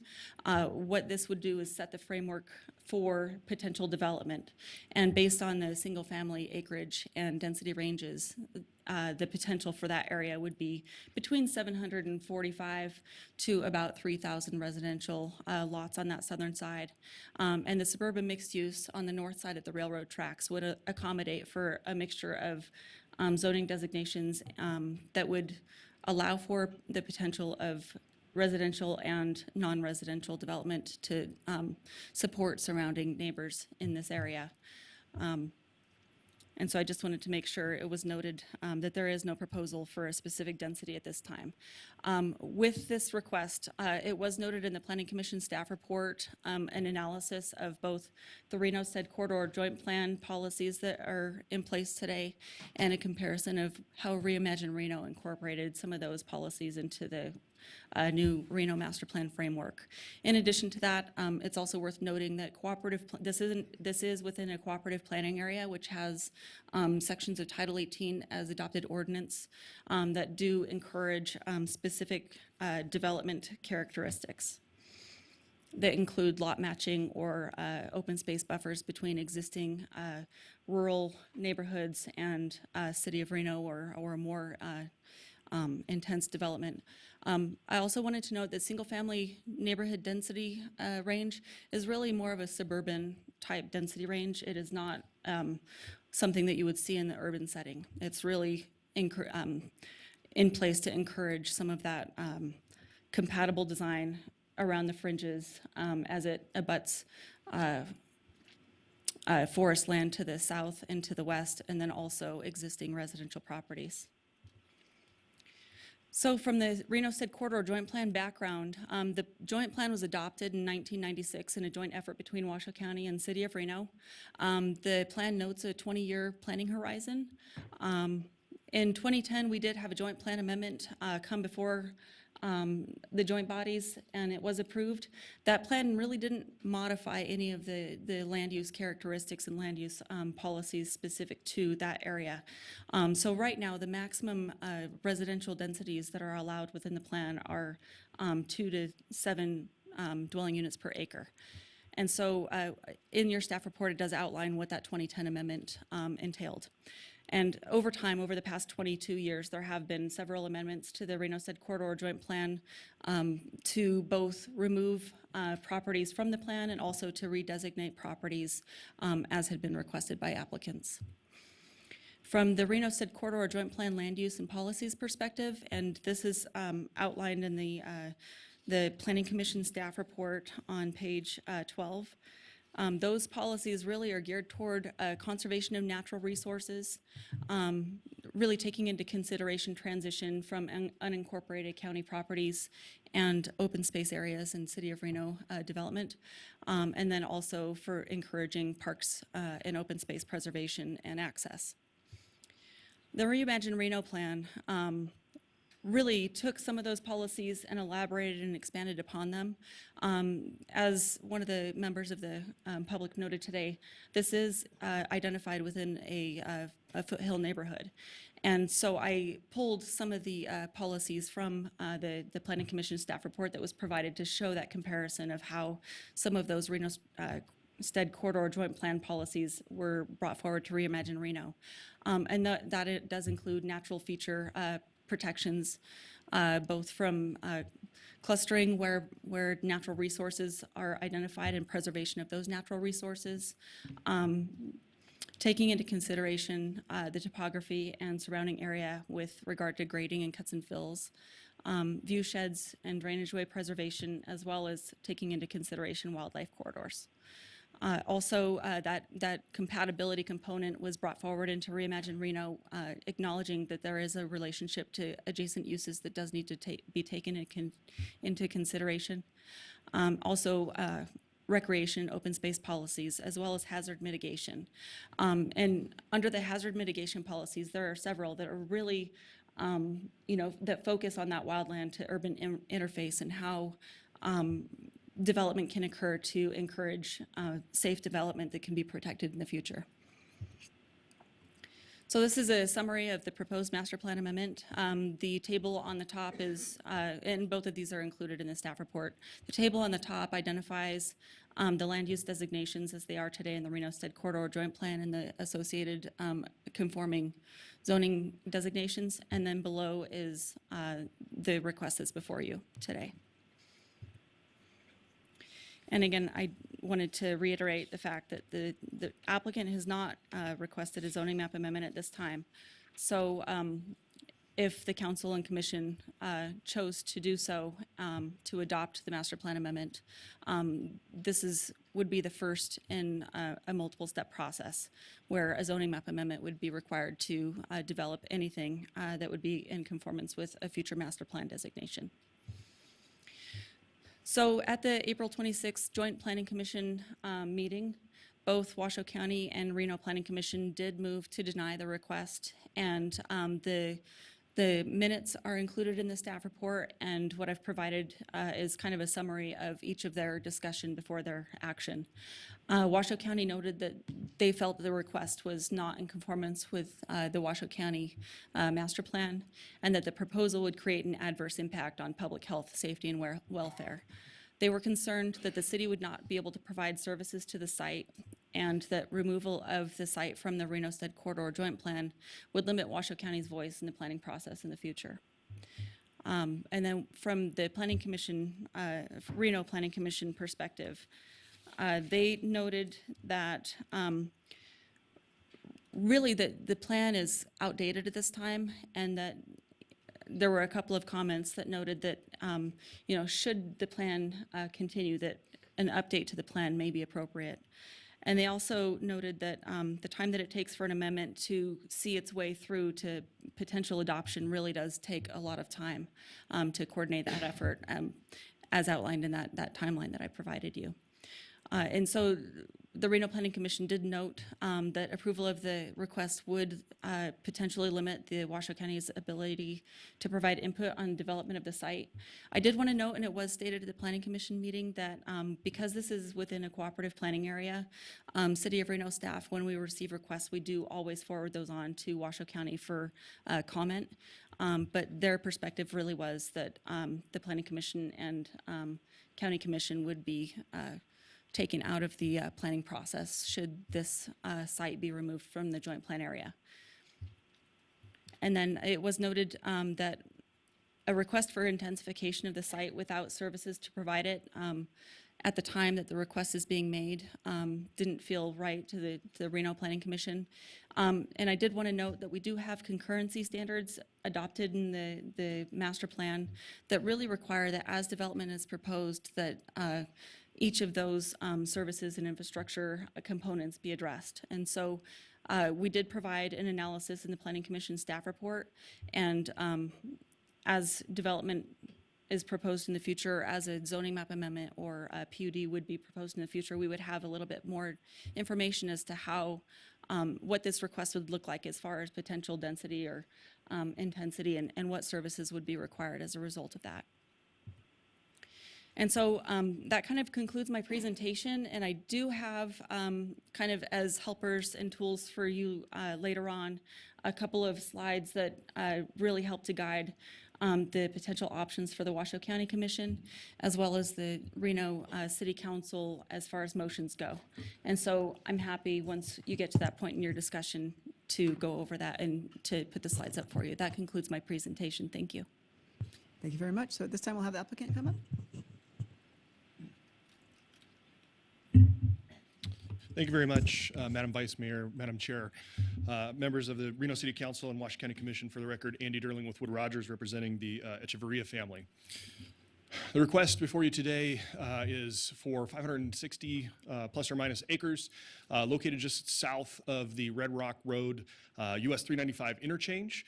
The property has been owned by the Echeverria family since the 1970s. They have been active landowners in the North Valleys for many, many decades and are good stewards of their land. The two properties that are in question, two parcels bisected by the Union Pacific Railroad. As was mentioned in Heather's staff report, this property was annexed into the city of Reno. We requested in 2008 that it be annexed. I think it went through in 2009. The proposed master plan amendment request really has two parts to it. The first part is we've requested that this property be removed from the Reno-Stead Corridor Joint Plan. In our opinion, that is a joint decision by both the council and the commission. And then the second item is to establish City of Reno, Reimagine Reno master plan designations of single-family neighborhood, suburban mixed use, and open space. The existing master plan is in the Reno-Stead Corridor Joint Plan. The Corridor Joint Plan utilizes county master plan designations and then City of Reno zoning. As was discussed in the last case that you saw, that can oftentimes create some convoluted issues and some inconsistencies. In our case, we have general rural on the south portion, high-density rural, and general rural on the north portion. Just to point out some of those inconsistencies as one example, just right next door here. This 240 acres next door is called out in the Reno-Stead Corridor Joint Plan as general rural. It has underlying City of Reno zoning of industrial and community commercial, so not really pairing up the master plan in the zoning in that case. We feel that, especially with the Reimagine Reno effort that went on with the City of Reno, the massive outreach that went into that, as well as a number of supporting studies, in particular the housing study that was conducted as part of Reimagine Reno, general rural and high-density rural really are not consistent with the findings of that study. As was mentioned by staff and even some members of the public, there is a desire to have a more diverse mix of housing, and we feel that by implementing a mix of single-family neighborhood and suburban mixed use, we can address that much-needed housing need that our region is really in a crunch with right now. The existing zoning, large lot 2.5 on the north, and again, an inconsistency called out as special planning district. It actually doesn't have that UT designation, so some more inconsistencies. With the master plan amendment, as Heather mentioned, we did not request any zoning at this time. With a property of this size, it really is conducive to a plan unit development, and we'll be coming forward in the future with that.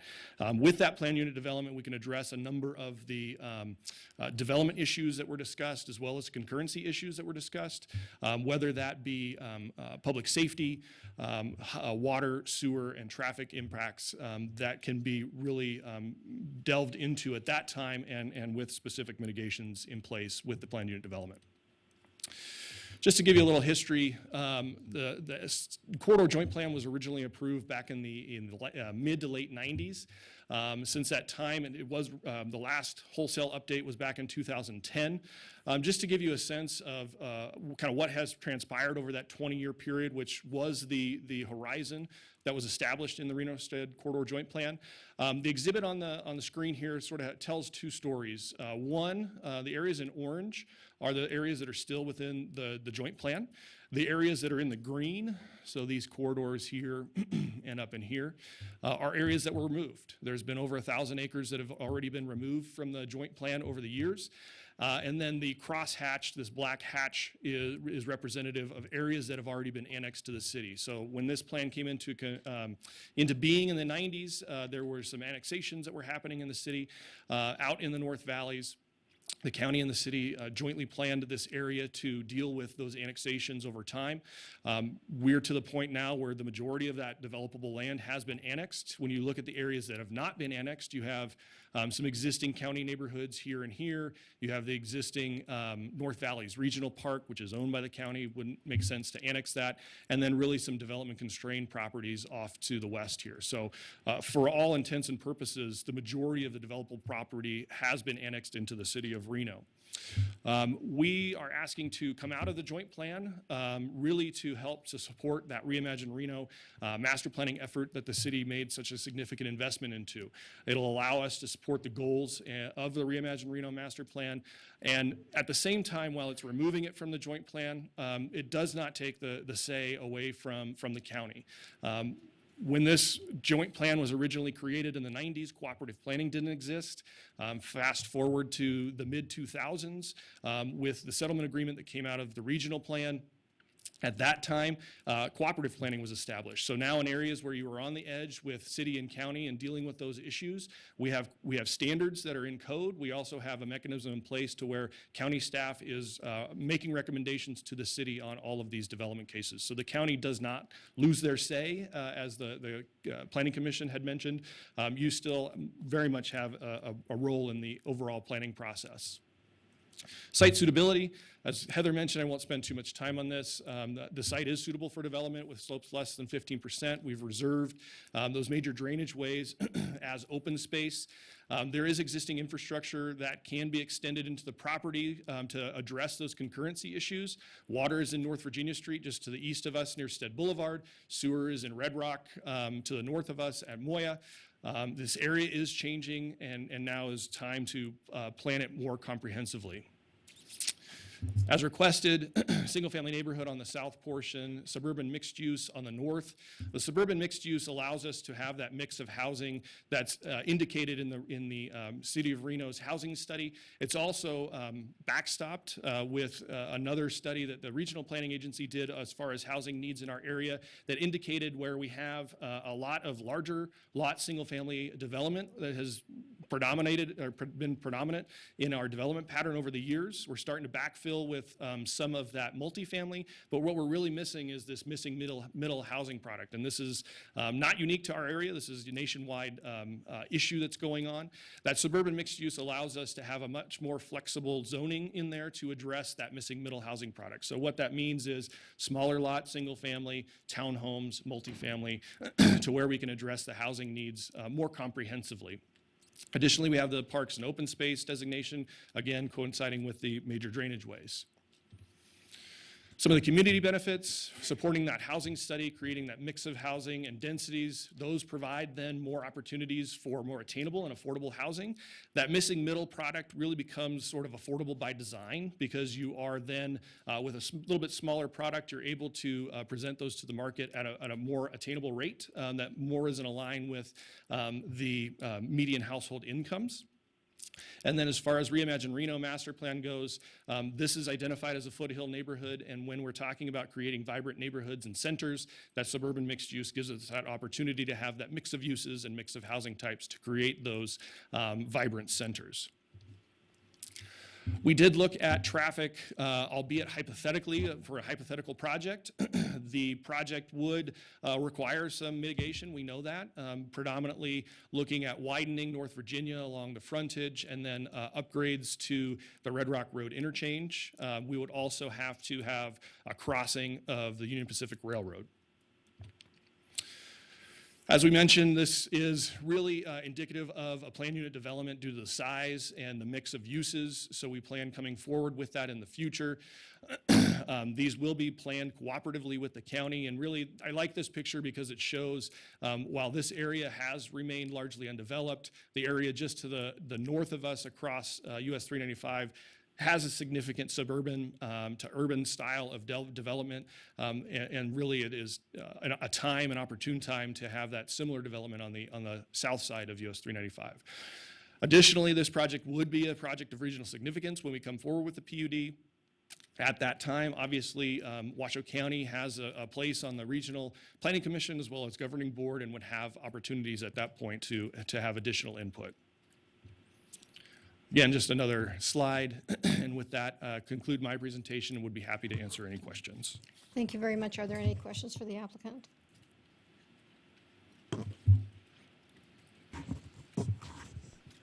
Mr. McKenzie, do you have something? I haven't really got a question, Madam Chairman, but it's more a comment that, I mean, that we're looking at a master plan amendment here that increases intensity by 600% according to staff report. And we don't have the infrastructure to support it up there. So I can't find my way to getting closer to where a person can go in and build by building permit when we haven't got infrastructure and there's no plan presented to address that infrastructure. And our staff hasn't come up with a plan to develop that infrastructure to support something like this, to intensify it by that amount. Mr. McKenzie. So I don't have any questions about it. I just don't, I think that the time is not right, that if this truly needs to come forward for this kind of a drastic change, that the plan needs to come with it. Thank you very much. Councilwoman Dorr. Yeah, thank you. First, I just want to say that I definitely heard the residents and what their concerns were. We've been working with development out in the North Valleys for some time. I also wanted to compliment the applicant because I think that you guys are thinking ahead in terms of the kind of mix that we need. You know, you described a variety of housing types and particularly what you called the missing middle, but what I got from meeting with you was some more affordable product that is dearly needed in our region. My challenge with this is, first of all, I need to break it down in terms of, one is does it come out of the joint plan?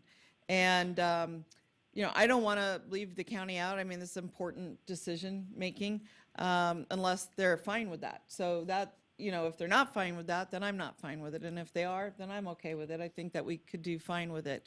But it's certainly not a, you know, we've been doing this planning together for a long time.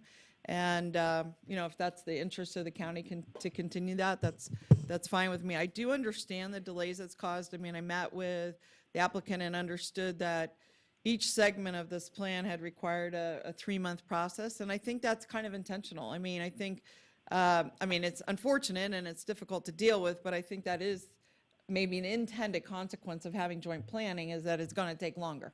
You're going to have to go to 2 of these, 2 NABs, 2 planning commissions, 2 councils. You know, that is the natural outcome of having a joint anything.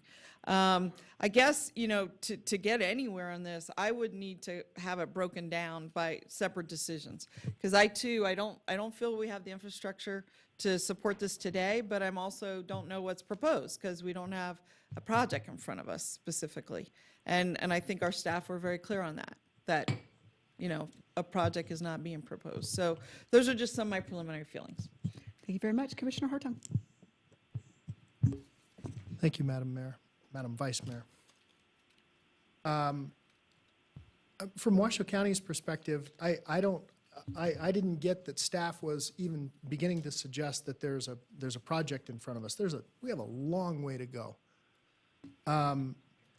As I read the staff report, about, I don't know, 5 or 6 lines down, it says, if approved, the proposed amendment would remove the 559.3 acres from the RSCJP area and redesignate it with only a City of Reno Master Plan land use designation. So to me, that's what's in front of us today from County Commission perspective. It's not, this is not a project. This is not even close to being a project. This is just a request by the landowner to say, look, it's difficult for us to deal with the entire situation of 2 masters. I go back to that. That's what we have here. We essentially have 2 masters. Regardless of what we decide today, this will still trigger a requirement for us to view this at regional. And we'll get a stab at it at regional. And we've seen this in other places where this is already annexed by the city. This is the city's property, and not recently annexed. 2008, I think that's what you said, and that was the. I'm sorry, and I don't remember your name. I apologize. I didn't write it down. That's okay. Heather Manzo, Assistant Heather, Planner. thank you. It was annexed in 2009. In 2009. Okay, I'm sorry. I wrote down 2008. My bad. That was my bad. Yeah, thank you. Okay. Regardless, in 2009, none of us were elected in 2009. That was prior to any of us coming on board. That's kind of immaterial. The lack of infrastructure, I get Mr. McKenzie's position. I understand. I don't think they're asking us for anything, from my perspective, other than removal of the joint planning area. And I think that this hobbles good development. I do believe personally, Mr. Durling, let me just ask you a question, because we've worked on this on other things. You and I have had this conversation before. And I know you can't necessarily speak for the landowner, but we've seen these similar kinds of situations where the landowners and the developers have agreed to go above and beyond the requirements to mitigate their impacts in terms of stormwater and other issues. Do you believe, and I know the landowners are here now, do you believe that they will do that? It's, again, getting back to, and I kind of used I made the statement in showing the traffic as an example. We've submitted a traffic study with this. We had to deal with it on a hypothetical basis, right? It's a hypothetical project, an assumed number of units to try and understand the magnitude of the impact so that we could anticipate how to mitigate it in the future. So yes, there's no project at this time. There's nothing to really analyze, what the impacts to the sewer or traffic are going to be. This property has definitely some opportunities to improve things for the greater region. Access to Red Rock Road interchange and improving that interchange improves it not just for the south side of 395, but also for the north side, and can help to ease traffic flow. Widening of North Virginia Street is another good outcome of that. Additionally, because we are kind of on the foothills of Peavine, and we have the railroad track there, there's some drainage opportunities to be able to retain and store more water uphill rather than letting it flow down to, in our case, Silver Lake, not Swan Lake. So there are opportunities because of a project of this size that we can address a number of more regional issues rather than just a hyper-local look at just our property. Okay, good. So not to be overbearing, if I may, Madam Vice Mayor, let me just take you back, Spanish Springs, 90s, late 90s.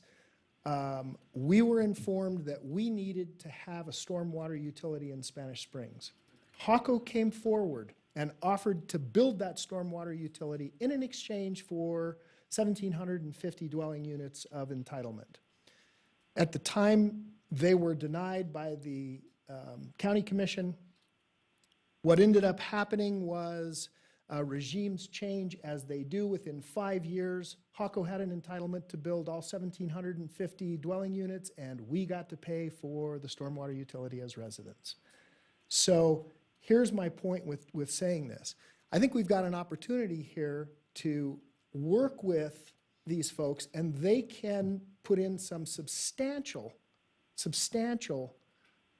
pieces of infrastructure that will benefit the entire North Valleys. It'll benefit, or I should say, Silver Lake and Swan Lake areas. And I believe that those kinds of mitigations can be put into place above and beyond what's required, what we're going to condition them, but I think that they'll go above and beyond. I have known this family for many years. When Swan Lake was flooding, this family gave huge amounts of material for sandbagging for free out of their pits. So I know for a fact because my staff worked with them. So the point here more than anything is what's in front of us today is not a project. This is a request to remove ourselves, Washoe County, from that joint planning process. And I think that, again, those joint planning processes are laborious on both staffs and laborious on property owners and developers. And it's not giving developers a pass by any stretch of the mile. That's my opinion, Madam Chair. Thank you. Thank you very much. Ms. Mansell, could you come up? I have a couple questions for you.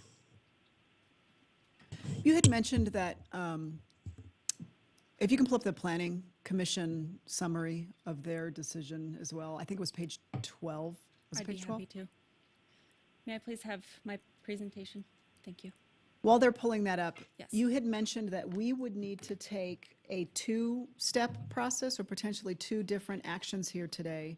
And I'm curious, the Planning Commission, the Joint Planning Commission meeting, did they take two different actions or was it just one? The Planning Commission did, so Washoe County Planning Commission had one action, and that was whether or not to adopt a resolution to remove and recommend removal of the site from the joint plan area. For the City of Reno Planning Commission, they did have a consideration of removing the site from the joint plan and then redesignating. The second part is to redesignate the master plan. And I have to look at the minutes to see how they made their vote. I believe because of where they were going with that, they made a single motion to deny the request to remove and the request to redesignate as one single motion. Because there was no necessity to necessarily redesignate because they weren't pulling it out. Okay, okay. That's where I was getting some confusion because you were saying there was 2 acts, but if there's only one. So by pulling this out, does it move the project, which there's not a project yet, does it move anything along faster, either to approval or denial? Because I do hear about the process and how laborious it is, which, good or bad, it's lengthy. Does pulling it out shorten anything? So if I understand your question, you're asking if a vote were made to remove the site from the joint corridor plan, would that change the timeline and future process? If that's your question, then yes, it would. If both bodies were to reverse the Planning Commission's decision, that request could be forwarded to regional planning for conformance review and a potential regional plan amendment. If the City Council didn't vote to approve the master plan amendment that's before you today for the Reimagine Reno designations, then the applicant, if they wish to do something different, would have to come in at a future date for a master plan amendment. Okay, so both bodies have to make independent motions of the removal? So, That's correct. And if it's one up, one down, then it dies? That's correct. Okay. And then my last question is, what is the developer's next steps, assuming it doesn't get pulled out? What happens?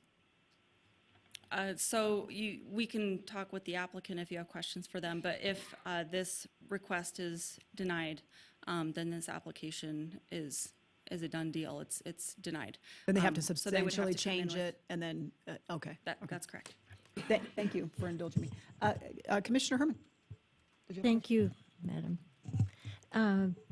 I'm kind of am on the record for moratorium on building until Swan Lake's problem is solved. And I'm very apprehensive about pushing forward any more plans or any more suggestions of a plan until we have that done. So that's all I have to say. Thank you very much. Any other commissioners? Commissioner Lucy? Go to Commissioner Lucy, then back to Commissioner Hartung. Thank you, Madam Vice Mayor and Madam Chair. You know, as I look at the map, you know, a majority of this property to the which would be directly to the east, southeast, is all it's all in the city of Reno. As Commissioner Hartung pointed out, most of this property has already been designated as City of Reno. It's operating within the City of Reno. There's to Commissioner Hartung's points, to have 2 masters within this process, to me, is just laborious. It makes it is adding redundancy to government, which we've tried here continuously to get away from, and make clearer decisions for the bodies that truly oversee this. I think City of Reno, if they so choose to move forward with any type of plans or development or future construction within this area, let that be their decision. Let the City of Reno have that decision. Let the city, their NABs see those and their planning commission go through that process. To have the county involved in this continuously just doesn't make any sense to me. And I'm saying with the motion that if we're to that point, Madam Chair, but we'll take, okay. But I'm willing to make a motion when we are ready. Okay, Commissioner Hartung? Thank you, Madam Vice Mayor. And to your point, so Heather, would give me an idea here, timeline. Every skid has been greased. You guys have an absolute green light. How much time would still be on the books to even get to a final map? Just to the point of a final map. Heather Manzo, Assistant Planner. This is really speculative at this point, but were the property to be removed from the corridor Correct. joint Yeah, plan? assume that this is a City of Reno project. we still need to go forward to Truckee Meadows Regional Planning for their Right. action. That would take 4 to 6 months probably to. Because it's a project of regional significance. Because it's a regional plan amendment, so it requires a conformance review with the Regional Planning Commission, and Okay. then the governing board would But have then to it's take also, action. once you bring it, if, assuming it's still a project of regional significance as well. Right, once it's a So, project. Yes, once it's a project, the applicant stated that they were, their intention is really to bring forward a PUD. I Right. can't imagine that a PUD of 560 acres would not trigger a project of regional significance. Understood. And so that PUD zoning amendment process is probably another 6 to 12 months to take that on and for final approval at regional. So to final map application, we're probably looking at a couple of years. Couple of years to Yes. final, that's just a final map. That's You haven't correct. even put a shovel in the ground. Correct. Right, and so, Mr. Durling, anticipated time of build-out. Everything's moving forward. We'll assume you have customers. No downturn in economies. Yeah, just, I totally agree with Heather's estimation. I mean, you're a 2 to 3 year process before you'd have an approved final map out here, assuming everything went smoothly. And then from there, build out for a project of this size, we would estimate to be in the 10 to 15 year timeframe. Right, 10 to 15 years to build out. Correct. Right, right. So in the staff report, this, let me get back to here. I highlighted it. I apologize. Madam Vice Mayor, thank you for indulging me. On page 7, it says, the RSCJP was jointly adopted in '96. Plan notes anticipated a 20-year planning horizon. 20-year. So let's see, 2006, then 2016. I think we missed it. If I do my simple math, because we're at now 22 years. So look, I have a tendency to agree with Commissioner Lucy, and I would hope that the city of Reno would give us the same consideration. That's where I'm going, Madam Chair. I think I would give us the same consideration in those joint planning areas. If it was something that we needed to plan, I would hope that we would get that same consideration. Thank you. Thank you very much, Commissioner Burglar. That's hard to say. It's a lot of Thank you Bs. very much. Not used to saying it. I think it's important to point out that the county doesn't lose any control here because it still has to go to regional governing board regardless of what they do. So this is going to be a project of regional significance. It's a huge location. It's a key location. It's right on the freeways. So we will be sitting on the regional planning governing board. Probably none of us who are still here will still be there by that time. Well, we could be at the end of our terms, maybe by that time. But yeah, so I think it's important to recognize that the county is not losing any control regardless of what we do here. Thank you very much. Commissioner Lucy, then Commissioner, oh, you're good? Okay. Councilmember McKenzie. Thank you, Madam Vice Mayor, and if this comes forward as a PUD,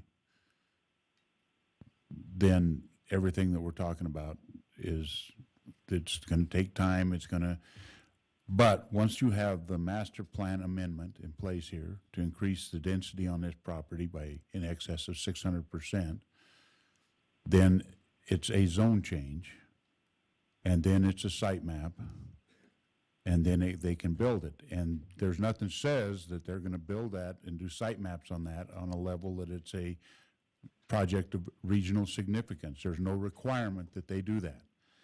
But as they build that, it's going to have the same impacts as that project of regional significance would have, and we have a lot of people come in with segmented projects that come in under the barrier of having to do a traffic study, having to give up land for parks, having to get up land for schools, having to do road improvements. That is my fear with the idea of increasing the intensity on this under the master plan. If Washoe County believes that it's a good idea to give up joint planning, I don't have an issue with that. But I don't agree with moving forward with a master plan amendment until we know what that master plan is going to look like.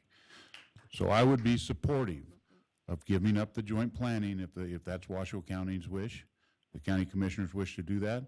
But I don't believe that we should include the master plan overlay changes until we have that with a project, so we can assure that all of the impacts of such a decision are mitigated with the change. Thank you very much. Are county commissioners prepared to make a motion? I believe we are. Commissioner Lucy. Thank you, Madam Chair. At this time, I would make the motion based upon the compliance with the applicable considerations. I move to adopt the resolution for the proposed amendment to the Reno State Corridor Joint Plan and authorize the chair to sign a resolution on behalf of the Washoe County Commission. Thank you. Do I have a second? Second with discussion. So is that, Commissioner Lucy, to remove the Subject property from? RSCJP area and redesignate it with only the City of Reno Master Plan use designation? Am I correct in that? That is correct. Second, Madam Chair. Okay, I have any more comments? I have a motion and a second. All those in favor signify by saying aye. Aye. Opposed? We have 3 ayes and 1 nay. The motion carries. Thank you very much. Send it back to the City of Reno if we're prepared for a motion. Thank you, Madam Vice Mayor, and I move to amend the Reno Stead Joint Plan to remove the subject site from the joint plan area, but to leave the existing master plan designation on the properties. I have a motion and a second. Any further discussion? All those in favor say aye. Aye. Aye. Motion carries unanimously. Ms. Manzo. If I may, we would need to see a sponsorship of a regional plan amendment as part of or as a second motion. May I get a second motion? I would ask that we prepare a resolution reflecting the motion for regional planning. I have a motion and a second. All those in favor say aye. Aye. Aye. Motion carries unanimously. Madam Chair, Yes, Commissioner Hartung. For our staff, do we need the same, Mr. Liparelli? A Madam request? Chair, Or do we for- have to do that at a county commission meeting? Yeah. Commissioner Hartung's question about sponsoring a plan amendment at regional, I don't see that language in the Washoe County agenda. So my recommendation would be that you can forward a copy of the resolution that you authorize the chair to sign to regional, and they can glean whatever intent they want from it, but there's no provision in the county's agenda language to sponsor regional plan amendments. Thank you, Mr. Liparelli. Thank you, Madam Chair. Thank you very much. I would look to our city attorney, since that was kind of initiated through a City of Reno at the request. Would you desire that the county take an action to affirmatively get that on that agenda, or do we need to do that I think it'd be appropriate to have a resolution. at this So- time? Okay.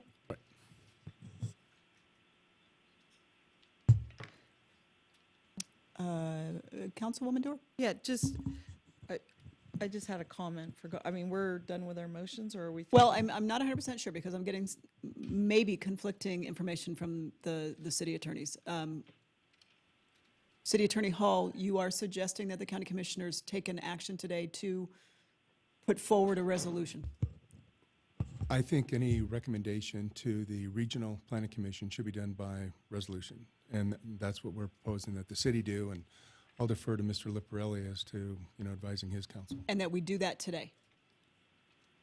Well, as Mr. Liparelli mentioned, that the county agenda was not agendized for that, so I'll have to take that up at another time.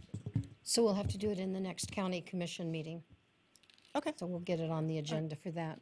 Heather Manzo, Assistant Planner, and Washoe County Legal Counsel can chime in. As far as the resolution preparation, I believe Washoe County staff can prepare a resolution for signature. Madam Chair, the motion that Commissioner Lucy made was to adopt a resolution for the chair to later sign. There is no resolution in the county's packet, so that's going to require that it be prepared after the fact. Okay. My comment about the sponsorship, though, is of a plan amendment, is that's a specific thing. Sponsoring a regional plan amendment is a specific thing. That's not contemplated by the county commission's agenda. So county commission is going to sponsor a regional plan amendment. County Commission will do that after it votes at a subsequent meeting to do so. We don't need to because we're just removing ourselves. Okay, okay. Thank you for the clarification. I just wanted to make sure that we were taking all the appropriate actions here today, and we didn't need to come back to take another action. Thank you very much. Councilmember Dewar. Yeah, thank you. I just wanted to note to the public and to the applicants, and that is, I think that Councilman McKenzie's motion was very important in that it's really, and it was unanimous on the city council, it's really important that we see a full picture, and a PUD, I think, would be preferable so that we can understand the impacts that are being proposed, you know, both the benefits and the impacts of any proposed development, so that we can make an informed decision. And I don't want people leaving here thinking otherwise, that I think we've streamlined a process, but we have left in place, in fact, even more significant than what was proposed here as a motion, we have left in place the current zoning, which master plan, excuse me, which is low density, and that doesn't change. And so I want the residents particularly to understand what's happening here today, and that any proposal coming forward is going to have to address impacts of a development in a comprehensive manner. Thank you. Commissioner Burkbigler. Thank you, Madam Chair, and I think that's a very valid point that Commissioner Dewar is making, that Councilwoman Dewar is making, because it will make it easier for the residents also to not have to worry about, okay, is Washoe County posting this, is this, where do I go? On these issues, when they come together, they're going to be the city. And so I think, that will make it easier for the residents to be able to really look at this whole project, so I'm looking forward to that. Oh, wait. Okay, Councilmember McKenzie. Thank you, Madam Vice Mayor. And just be clear, when we do a master plan amendment in the city of Reno, there's a requirement that we have evidence of concurrency. And we couldn't make that master plan amendment because there's not evidence of concurrency here. We don't have the ability to make a master plan amendment because we can't make all of the findings. And that is kind of hard without an idea of a project and an idea of the needs. And I know that the process we just finished with the Stonegate project, changing the usage up there, that project was brought up, changing the usage up there and making sure that we address the issues with that. We were faced with it. We were talking about a density that was already assigned to that property that was pretty extreme and was going to have major impacts. That was a little easier conversion, but we had to meet all of those concurrency requirements to get to their master plan change from industrial to residential. This is low density, and when we're talking about changing from 67, which is what my count was on it, to a minimum of 3,004, that much of a change, we have to have some idea what the concurrency is going to be before we can make that move. And Thank you very much. Ms. Manzo, could you come up? And there's a number of people here from the community, and I want them to be fully clear on what the next steps, what and where, and an approximate timeline of the next steps. So what can they anticipate the next meeting would be, and where that would be, and in front of what body? Heather Manzo, Assistant Planner. Once we received the resolution from Washoe County for today's action, we will put together an application package for submittal to Truckee Meadows Regional Planning Agency. Once they've received that, they have, I believe, up to 90 days to deem that application complete and get it scheduled for a Regional Planning Commission meeting date. So the next step would be a Regional Planning Commission meeting several months into the future. And those are held at the county commission chambers, correct? Correct. They are typically held in the county commission chambers. And so because this is a regional plan amendment, if the Regional Planning Commission finds the request in conformance with the regional plan, it would then get forwarded to the Regional Planning Governing Board for consideration of the regional plan amendment. So that would probably add on a couple of months to that process as well before we'll have a master plan for certification in effect. So we're probably about 6 months out, you think, before something goes to regional planning? Before final decision, yes, I'd say 6 months is safe. Okay, and where does that meeting get posted? The Truckee Meadows Regional Planning staff posts that, so it's definitely on their website. And then they do post in public places, but I'd say the best bet is to obtain that information from regional planning. Thank you very much. I think it's important to get that on the record. Okay. Any other commissioners or council members have any comments? Okay, seeing none, Madam Clerk, do we have any closing public comment? We have none at this time. Okay, thank you very much. Looking for a Oh, motion to I'm adjourn. sorry. We do have one follow-up public comment from Tammy Holtstill. All right, come on up. And I think I saw a hand raised up here as well. I don't know if she needs to turn a form in.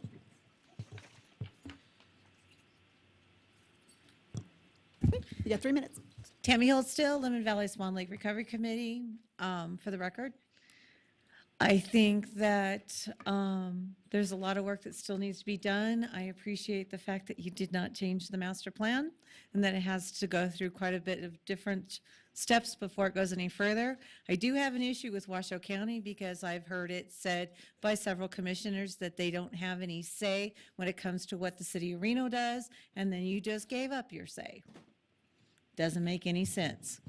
I think that the Washoe County staff and the Washoe County commissioners have some work to do to come together.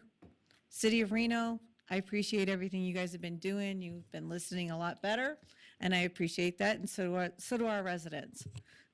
We understand you're listening, and we appreciate that. Just for further reference, you do know that there is DRI has been tapped by Corps of Engineers to do a study out there. As far as the residents are concerned, there should be a moratorium to get an actual data amount of water that is going to that lake before anything else is put in place. Because obviously, the 1-to-1 ratio and that these retention-detention ponds are not working. That's proven by what the city of Reno has been doing with what I showed you in that picture, doing that culvert on Lemon Drive. That's a lot of water that's going to be able to take to Swan Lake, to a lake that can't take it. So there's issues out there. They need to be addressed before development. And the developers need to be the ones, if they want to put it there, instead of just putting money in their pockets, they need to start making it better for the residents that they're trying to hurt in the process. Thank you. Thank you very much, Madam Clerk.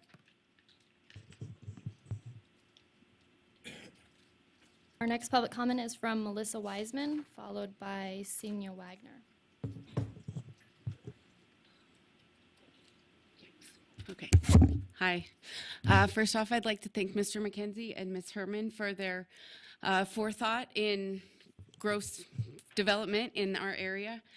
Just because we have a housing crisis now doesn't mean we're going to have one in 15 years.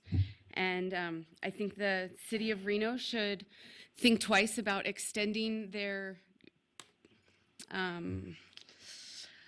borders so far that they can't take care of what they're supposed to be taking care of. They currently have a hard time with the amenities in the city themselves. Virginia Street is horrible, and you can't, we should look at the city planning in the city before we extend the borders into the county and rural areas where you're so far away from, you have no idea what's going on out there. Again, there was approval for thoughts of a plan with, again, no schools, no fire, no medicine, no transportation, everything we've already said. I think it's interesting that we have to be on the lookout for the next meetings instead of you telling us how to get to them. We had the issue with some of the development in Lemon Valley where the residents were not informed because they were not adjacent to the projects, but they were the closest housing people that were affected by it, but we still didn't get informed of it because there was a vacant land between us and them. And then again, the 600% increase in what we're asking. If it's a 500-acre parcel, there should, in my opinion, be 500 houses on it. And you might not get the pullback from the community that you are getting now. Thank you. Good luck. Thank you very much, Madam Clerk. Next public comment is from Senya Wagner, following Donnell O'Neill.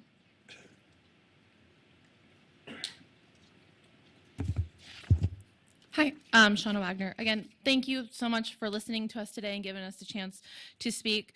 I borrowed these from Donnell really quick. She's my neighbor. Is it possible to get it put up on the screen really quick? One of my concerns that I have, and Ms. Manzo did mention one of the things in her presentation, was lot matching. However, she specifically pointed to this lot right here that is adjacent to the open parcel. This is the biggest concern for us. This is where the residents are. That's where I live. That's where Donnell lives. That's where a bunch of us live. And there's no lot matching. That's the suburban mixed use. So when this gets brought up in the future, this is something that we want to see addressed. That the Planning Commission, they say, or the Planning Department said, yes, this has been taken care of. Yes, this is approved. This is all taken care of. Okay, we have housing. We have this. We have density. But the suburban mixed use does not match that. Currently, it is zoned to match us. And this changes that, and it removes it from that lot matching. And that is one of our biggest concerns with that regard right there. Again, thank you for listening, but I do hope to see that some of these concerns are addressed in the future, and that is a big one for us. As Donald said, it's an increase in our light pollution that we're going to be getting. I can see the stars right now, but I look across the valley and I can't see the stars. I moved to the country for a reason. My husband and I bought in the country for a reason, and honestly, that south parcel with 40 acres per lot, if that were available, we would have bought that too, and I have friends who would have bought there. There are people who want to have larger lots. There are people who are coming in who want that, who are leaving California for a reason because of the urban sprawl. Not all of us want urban sprawl. Some of us left the city and moved to the country for a reason, and we don't want the country encroaching and coming in and forcing itself upon us. So in the future, when this and future developments come in and they present this, please look at the consideration for those existing neighborhoods and what they want and how it's actually going to incorporate in together and match, have that law matching be more of a priority, not just, oh, look, we have 62,000 people in 20 years. How are we going to fit them in? Well, how about fitting in not just the people who live in those single residents, but the people who want to live with a little bit more elbow room, the eco-conscious, the people who want to homestead and have chickens in their backyards. Thank you very much. Thank you very much, Madam Clerk. Our final comment is from Donnell O'Neill.